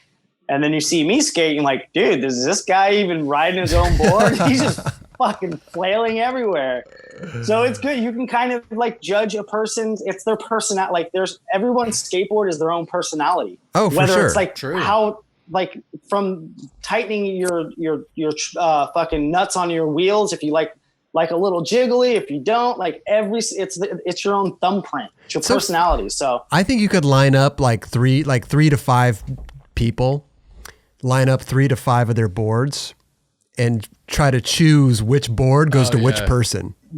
Match the skater with their board. Totally. With no logos. Yeah. No logos. No, just the way that they've skated it, the way that it's set up, and just big wheels, small wheels, big trucks, board slides, rails, whatever. I bet you could try to match. I bet you could come close. Be interesting. That'd be a fucking cool fucking little segment you guys could do. Well, everyone knows that'd be cool. Yeah, Raj has tensors. It's dead giveaway. Dude, oh yeah, it's true. Dude, I dig that fucking you ride tensors. Love them. That's like Rodney Mullen and shit. Does it have the fucking plastic thing that you can nose slide? No. Oh, it doesn't? Ride them because you would bev up. Bev up fucking rides tensors, and that dude fucking rips. Totally. I just instead of doing slappies, I just watch Raj and all you guys do. I'm like, oh fuck yeah, they're fun, man. Fun. I can't say it enough. It's super fun. Yeah, it's super fun. It's like learning how to skate all over again. And you learn one trick, and you add on to that. You shove it out. You big spin out. You just keep adding on to your little tricks. Now you gotta take it to a ledge. Yeah, I'm just trying to scare myself at this point. I'm not trying to have fun. I'm just trying to scare myself and just skate and push myself to the limits. It could be thrilling but to me, because the word fun, I think about like bumper boats or like fucking go-karts or roller coasters. That shit's fun. Right. When you're skating, you're in the moment and you're like, all right, I'm either going to get broke or I'm going to it's relentless. Like it's fun afterwards, but when you're going through it, you're like, this is fucking war. Like this is war on my mind and my body. It'll be fun when it's done, but as far as like being in the moment, for me at least, it's not about fun. It's just it's like pushing myself. Like, all right, dude, you have to do this. It's only up to you to do this, and get it done, or fucking keep trying until you get it done. Yeah, and because it is fun, but it's not fun until it's done. You know what I mean? So it's just like a battle so skating isn't fun to me till like through the motion. You accomplish it. So, but maybe slappies are fun, but I just can't find the fun in them. I just can't do it. Maybe you need like a curb with like nails and glass and broken glass. Yeah, you need some type of like thrill for it, man. Shit. You need Yeah, no, I totally firecracker. Yeah, I totally understand. You know, I totally get it. You need that. You kind of an adrenaline guy. And it's always been about that. It's exciting myself, like jumping down big shit, rails, always taking a trick I've been able to do and keep pushing it more and scaring myself and like, oh my God, like it's fun afterwards. You're like, holy shit, that was so scary. Like that felt good. Like, and when I don't have that feeling, like skateboarding is like breathing to me. It's not like going out and having fun. It's like when you see me skateboarding, I'm breathing, like, and then when you get a trick, that's just like exhaling and just relief, breathing. Yeah. You know what I mean? Like that's to be on your board for me is just like, I can't live without it. Like this is me breathing. It's not about being fun or the best or anything. It's just, I feel empty without it.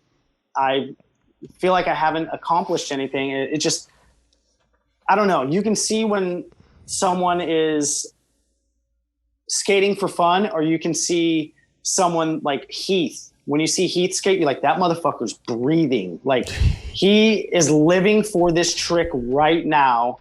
And he is all business, and like Jeff Rowley and all that. Those guys to me are like breathing skateboarding. And that's what I grew up on. It's like Jamie Thomas. Like you didn't really watch Jamie Thomas or Heath Kirchhardt's part and like, damn, he's having fun. You're like, oh my God, this dude's psycho. Yeah, no, true. You're right. It's true. You know what I mean? Sure. Yeah. There was a whole different, it's like the Plaza skater was like, it was like, oh, that looked dope. Like you see his fit or whatever. Like there was a whole different dynamic back then. A runway show. Yeah. I mean, dude, that's what I grew up on. Me too. Whatever felt better. And like, you know what I mean? Not like. And I grew up the same way. But to me, just like that whole, for me, skating's not fun.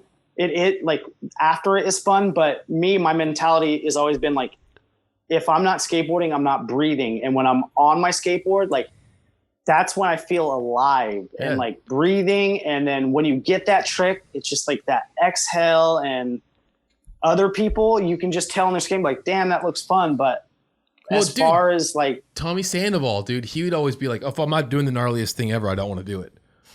Like exactly. And I think that's when he was coming up, you could definitely see that in the skateboarding, you know? And then I'm like, I want to skate this manual pad over here and go back and forth. Yeah, I want to go have fun. Yeah. There's a lot of dudes who are like, why would I skate 10 stair? I've already done 20 stair.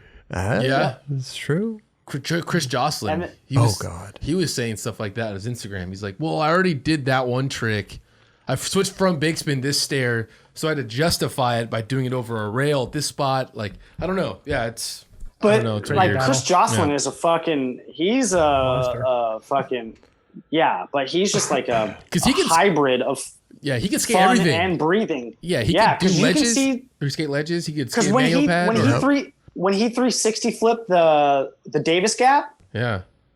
He made that look fun. And if anyone else did that, you'd be like, God damn, that's psycho. Like if Heath or Jamie were to do that, you'd be like, dude, that's. Well, here's a good one, actually. Here's a good one. So Reynolds, as you've seen Reynolds in the past, where he's like just done all his front side flips, whatever. Now it looks like he's having legit fun. Of his life. Yeah. Yep. Now he got all the breathing out of the way. Yeah. now he's taking a fresh breath of air. Right. Yeah. He's like fucking living like. But he looks good doing it. Yeah. He looks great, like doing lines and stuff like that. It's satisfying seeing Reynolds skate. It's such a satisfying, like, you know, when you put on like the music of like a waterfall trickling in the background, and it just makes you feel comfortable. You're like watching Reynolds skate. You're like, dude, this is great. Yeah. Like, it's like meditation. It's so comforting seeing him on a board, because you know what he was capable of. You know he's still capable of doing that, but he's doing what he's doing now. Well, he made a career off doing the gnarliest stuff.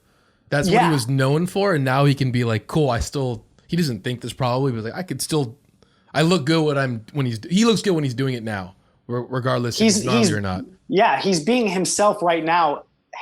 He's living in the moment of, this is what I'm doing now. Yeah. And like, that's what's encouraged me to be like, okay, I'm going to start putting myself more out there, because this is who I am now. Right. Totally. Like I used to be known for all the fucking crazy shit, but you know what? Let me transition to who I am now. If you enjoy it, keep watching. If not, no sweat off my back. I'm going to still be running my 3.5 miles to have you not like me. It doesn't matter. You know what I mean? And Reynolds is a great example of like who I can look up to, and like even Spanky, because Spanky went through a bunch of shit, and he's like close to my heart. Like I'll message with him all the time, but he's super close to my heart, where I've seen him go through so much shit and be at the point where I sometimes look at myself of like, dude, I'm not like 100%, but I see Spanky now and I'm like, dude, he's better than he was when his first part came out. And he did all that by just fucking just working on himself.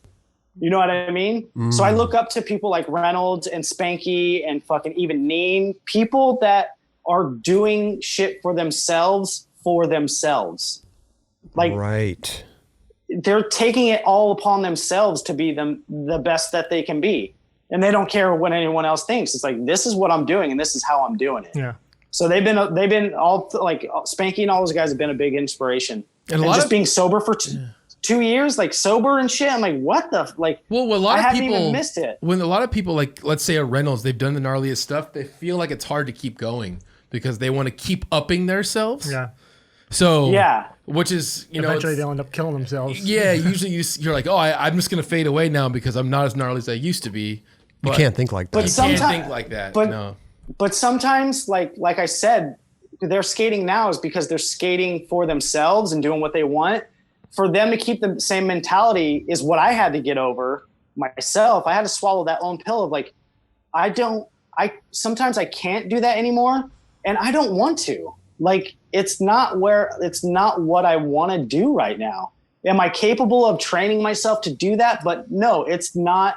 It's forced. Yeah. It's going back to forcing yourself to, oh, this is what people want to see. Yeah, people want to see you jump down gnarly shit, but they don't want to see you fucking maintaining your healthy lifestyle every day. They just want to see you fucking being the performance the circus monkey that just doing tricks. Like, but they won't love you enough to watch you like 10 seconds of a clip of you that you just rode 22 miles on your bike. They don't applaud you for that. They want you to go firecracker El Toro right now.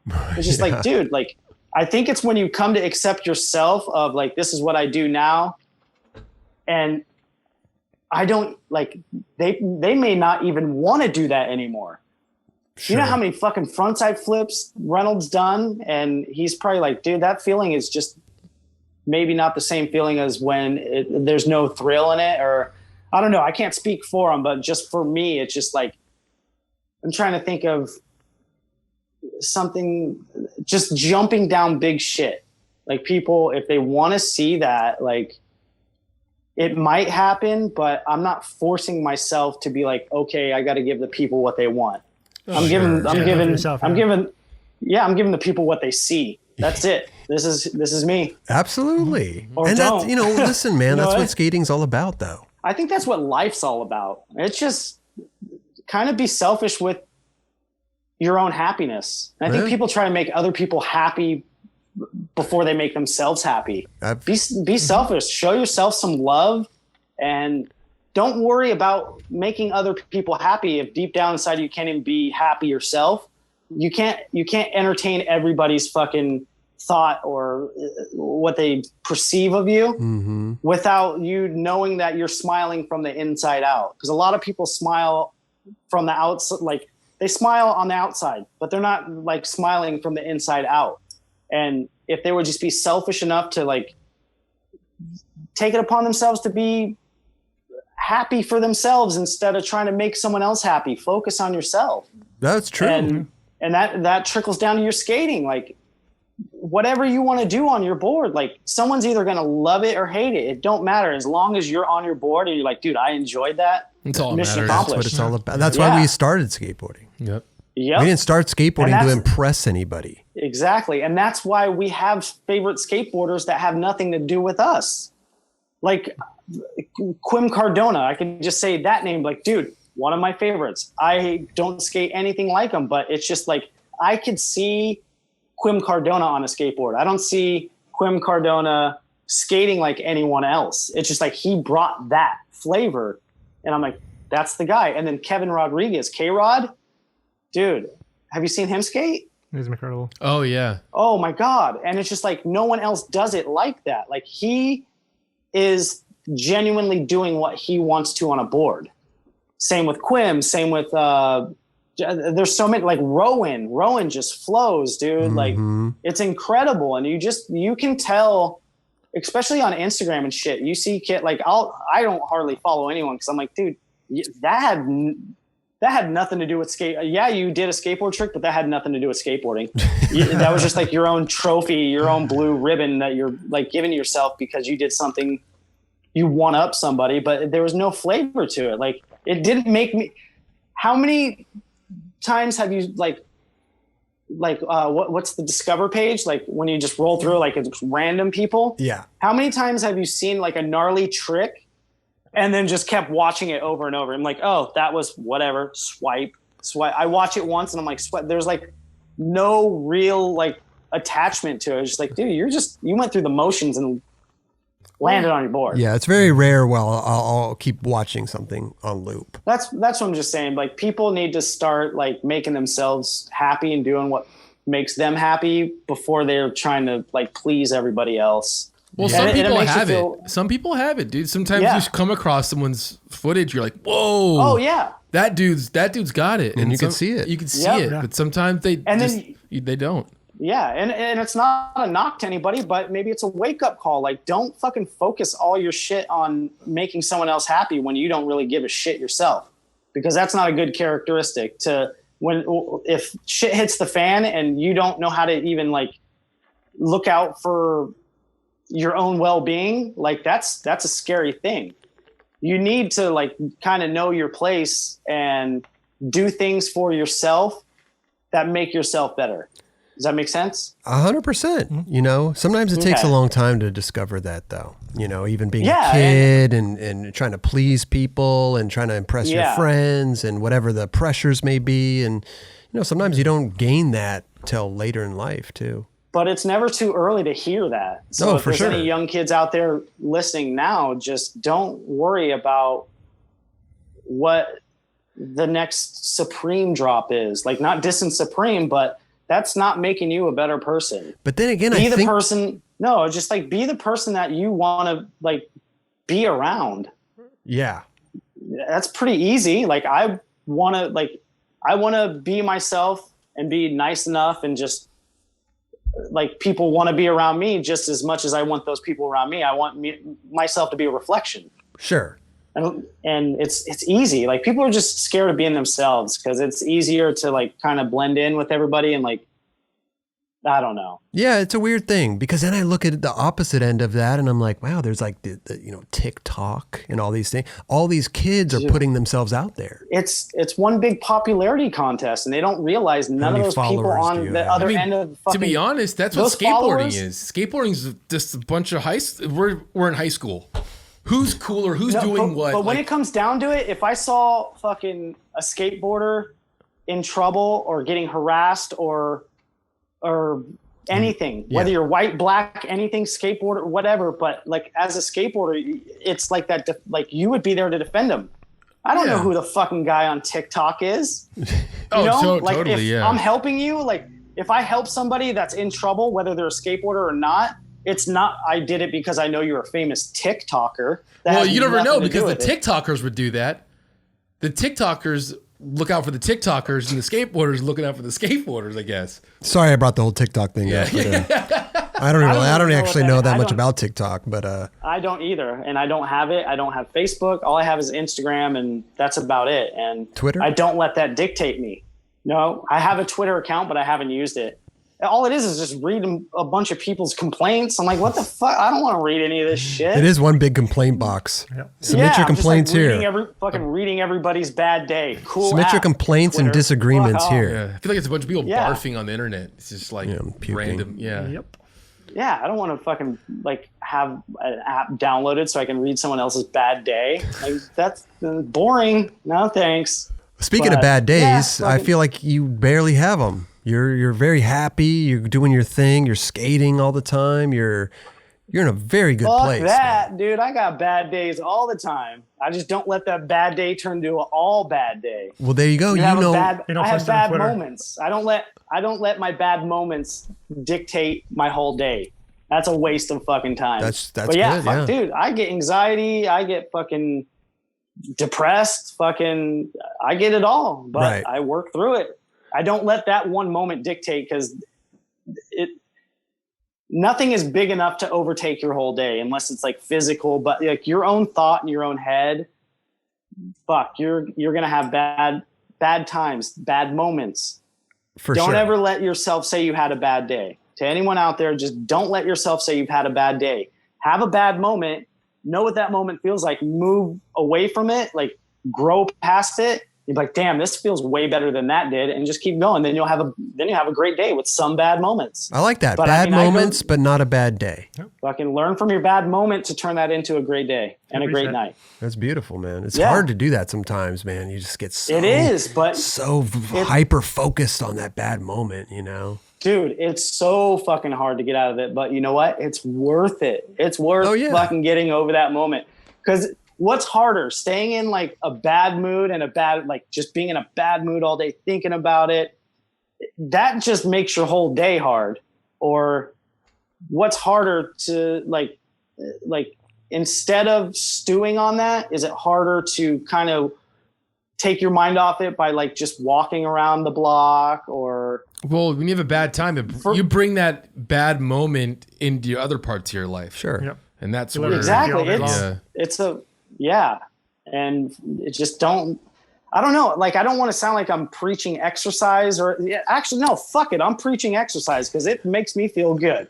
Everyone should go for a fucking walk, put your phone down or turn on the app and like get a walking app or whatever. I use Strava and just turn that shit on and go walk until your fucking bad moment is done. And that could take 10 minutes. It could take 15 minutes. It could take a half an hour. And then when you get back, like, dude, I walked a quarter of a mile. That was, you know what? I feel better. And then the next time it happens, you're like, holy shit, I walked a mile and I wasn't even in a bad mood. I just felt like doing it. Right. Exercise your body and your mind. Like, and know that bad moments are gonna be there. That's life. We're not living in a fairy tale. We're living in 2020, motherfuckers. Ooh. There's going to be some bad moments. It's a nightmare. Yeah, don't remind me. I can find more good in this year than I can bad. I can find a lot more shit that people are complaining about, but you know what? There's fixtures to every that. Yeah. You can't go to the store without a mask. Okay, wear a mask. Yeah, don't make it a problem. Right. You're not going to fight it. Like, just fucking it's not like do what you're told. It's just like work with what you're given. If you don't want to go to the store with a mask, have it delivered. There's so many ways to turn something negative into something full blown, like out of proportion. Sure. Just like work through it, dude. Yeah. Don't. Yeah. It's so easy to it's so easy to be mad. Isn't that sad? It's so easy to get mad. It's true. And it's really so hard to get happy. Just fucking the hard work pays off. So, and I suggest everyone start exercising. Start drinking a little less. I'm not saying quit drinking a little less. And me going plant-based, I felt, I will never, even if they have a cure for Meniere's, I will never eat meat or drink dairy again. I feel so fucking good. Amazing. And with like having my my eating disorder, like getting through that, I feel like this is fucking, I am not fucking even in that scenario anymore. Right. It's helped me so much by getting over like the bulimic and the triggers of like the anorexia mind state and the bulimic part. Like, I've learned that health has really benefited to my health. Amazing. It's fucking simple. Your health will benefit your health. I was going to say it is very simple. Yeah. And it's hard work though. It's just go do 10 push-ups a day. I'm not saying you have to do that, but there's so many little things you can change in your life that'll make your life a lot better. Do 10 push-ups today and then be like, I'm going to do it tomorrow. And I guarantee you, like, dude, that was only 10. Like, then you'll do like 15 and be like, dude, that was only 15. And then you'll do 20. And it's not about the push-ups. It's just about like, you're pushing your mentality of like, this shit don't suck. Like, there's other stuff that's more important than not dwelling on push-ups are the worst thing in the world. It's like, dude, but you feel good afterwards. You know what I mean? They are the worst thing in the world to start off with. But then once you get into that routine, you're good. You actually enjoy it, and your body actually probably will fiend it. But even if it's not the push-up, it'll like push you to doing something else. Be like, well, I didn't like doing push-ups, but I kind of enjoyed that. But now I'll try this. Like running for me, I'm serious. Like when I first started running, I didn't know anything about it. because I was like, I was trying to condition my legs because I lost all my power with the hydroseal. Like I had, what's it called when your muscles rot away? Atrophy. We talked about it. Atrophy. Yeah. Like my thighs, and I have no fucking, for me to like, I can't 360 flip right now. I cannot, like I said, my back foot, like when I would pop, my back foot would go completely weak. Like it wouldn't go, it would like immediately when it hit the floor, it'd go up. So I've been working on that, and I was like, all right, maybe running will help. First day I ran, it was like maybe over a quarter mile. And I was like, fuck, every step I was like, this is fucking stupid. This is what, like, gotta take an Uber home.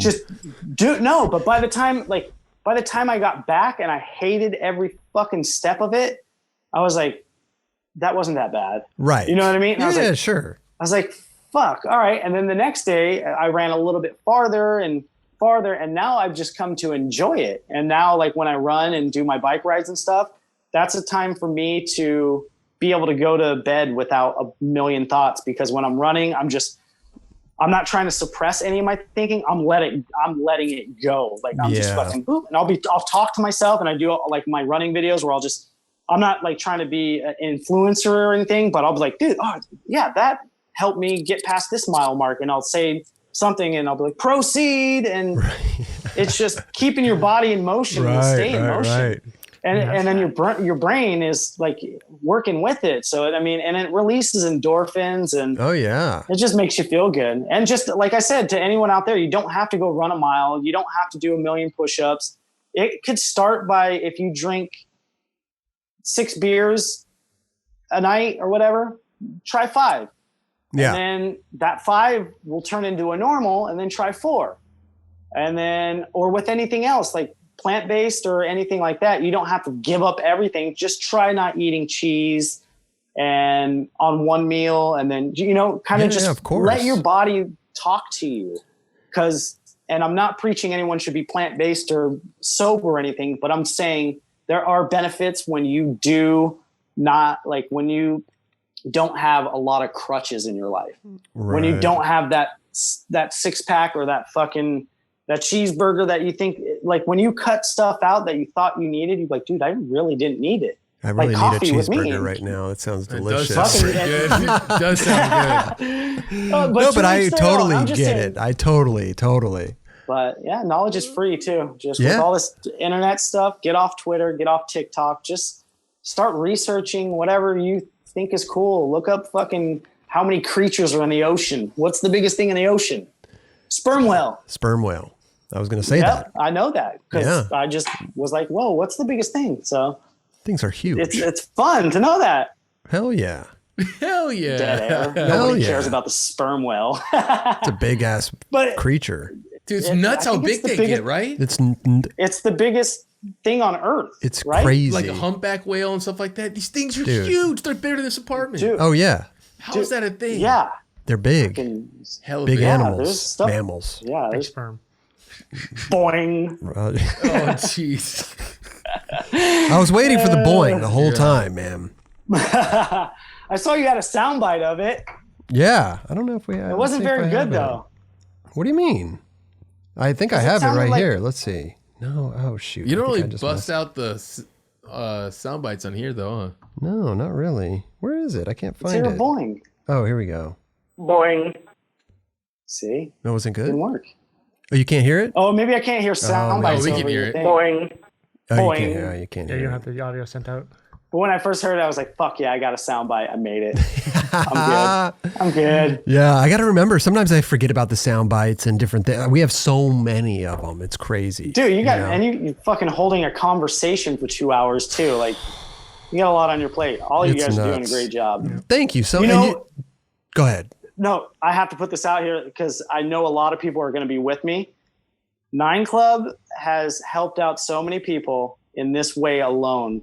We know what day it is on Monday and Wednesday. Like, oh shit, Monday. Like, start of the new week, Wednesday, hump day. Like, because literally when this shit all happened, I was like, fucking, what day is it? And I would see a new 9 Club, and I was like, oh, it's fucking Monday. It's Monday. And then, the experience, or it's now, it's the stop. Monday's a stop and chat now. It's Monday's now. Stop and chat. And then Wednesday is the experience. Yep.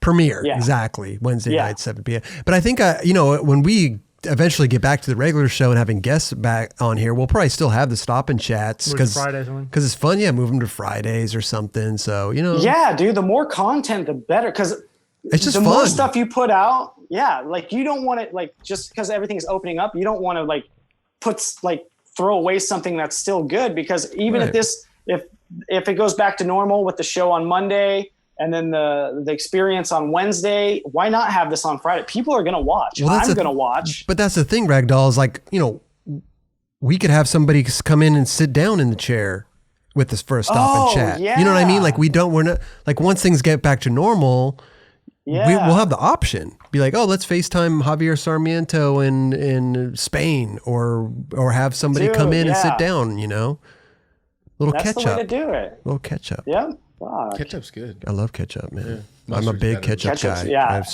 I like ketchup. Love it, man. I use ketchup. That has ingredients, but it's just tomato puree, and I get the low sodium organic one. I get the ones with a lot of ingredients. Heinz. Heinz 57. The ones you can't even pronounce. Yeah. No, it's good, man. And again, like, I'm happy. You know why I'm happy? Because you're here with us, man. And it's always fun hanging out with you, dude. Dude, I was looking forward to that. This was my only plan since quarantine hit. And I've been looking forward to it since you gave me the day and the time. I was like, fuck, yeah, I've been looking forward to this all week. Right. Well, and you guys make it.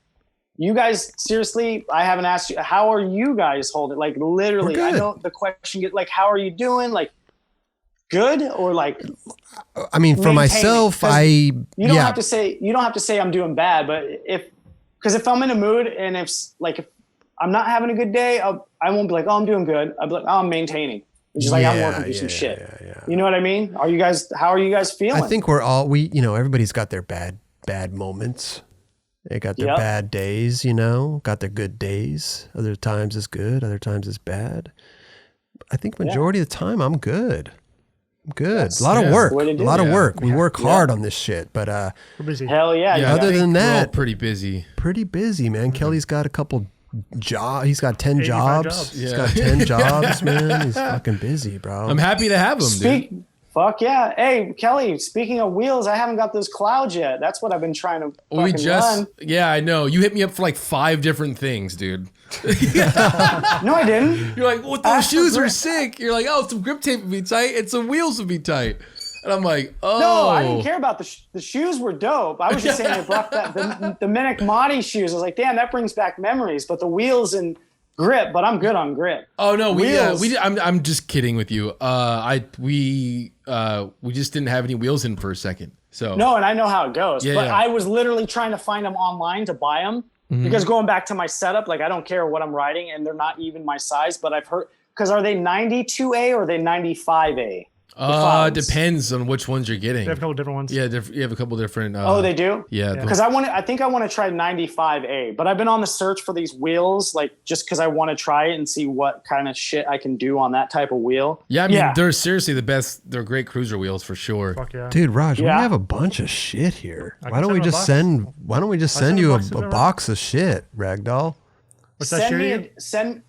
Send me a fucking. I'm a size 9. Perfect. Oh, we have 9. Yep. We got 9s. You. They're not slip-ons, but we got some. Expect the package. I'm down, dude. I'll ride whatever. We got his address. You're sponsored by the 9 Club. Yeah. Dude. Our first rider. Am I the first? Yeah. Am I the first on the team? First on the team.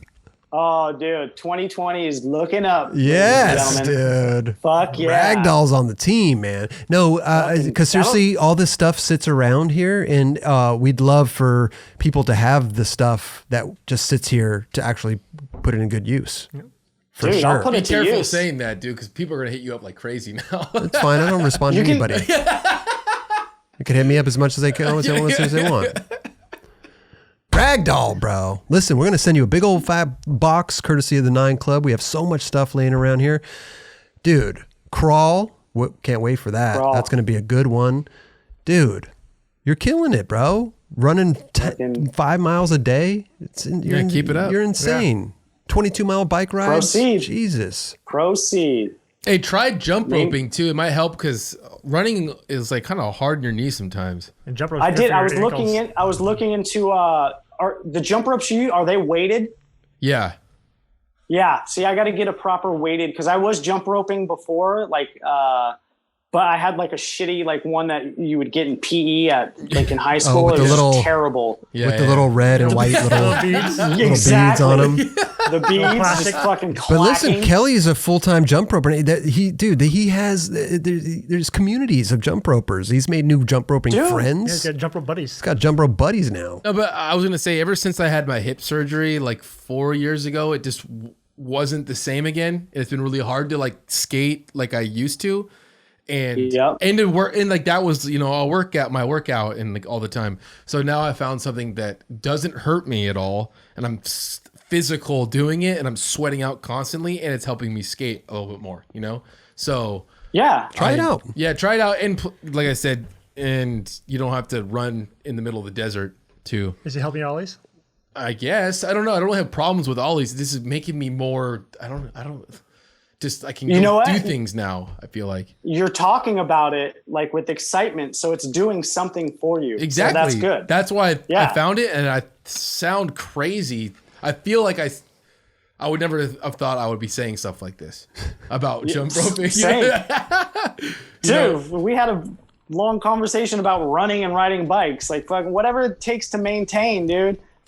Yeah. And you found your niche too. Like you're like jump rope. I never would have thought, but you're talking about it with like emphasis in your hands. Like it's doing something for you. Whether you know it or not, it's making you happy. It's doing something for you. Friends now and everything. Hey, we're friends because of skating. I guess so. Listen, Kelly's skating along the beach looking for places to jump rope. Oh, dude, wait till I see that video of me just rolling along down the boardwalk, dude. I can't wait for him to be on the Jump Rope Dudes channel. You're gonna be a jump roper, bro. I gotta start your own channel. Those dudes are gnarly, bro. I'm sure. Yeah, they're like all buff and shit, and like doing crazy shit. It's nuts. Well, something to aspire to be, bro. Kelly. Buff jump roper.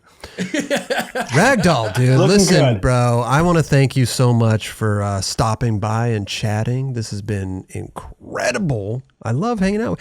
You got to make it back out here. Listen, when all this stuff's said and done, I say it to everybody, but I really truly mean it to everybody, and especially you. You got to come out and hang out with us in person, man.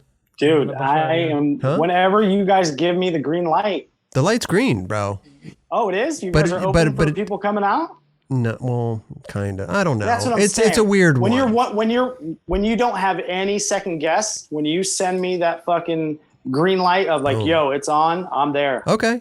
Sounds good. 100%. It's just weird. We've had a couple 1,000. We've had a couple guests come on the experience, but that's just for a short time. They're just here for like 30 minutes and then they take off. I'm down for that because like I said, I got some tricks that are in California that I could fucking make it a business and pleasure. There you go. I'm down for whenever. You guys fucking rule. Thank you, bro. It's going to suck that I don't have anything to watch on the Monday this comes out.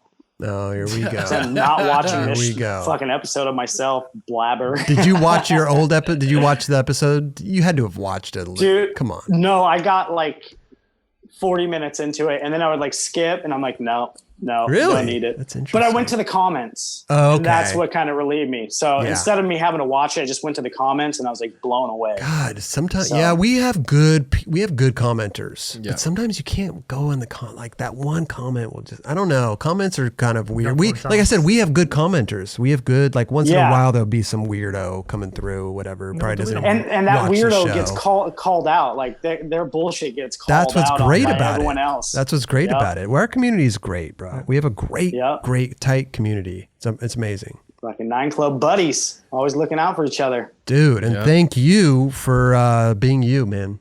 Fucking thank you, and you. I can't see Kelly. Oh, all of you guys. There's Kelly over there. Huh?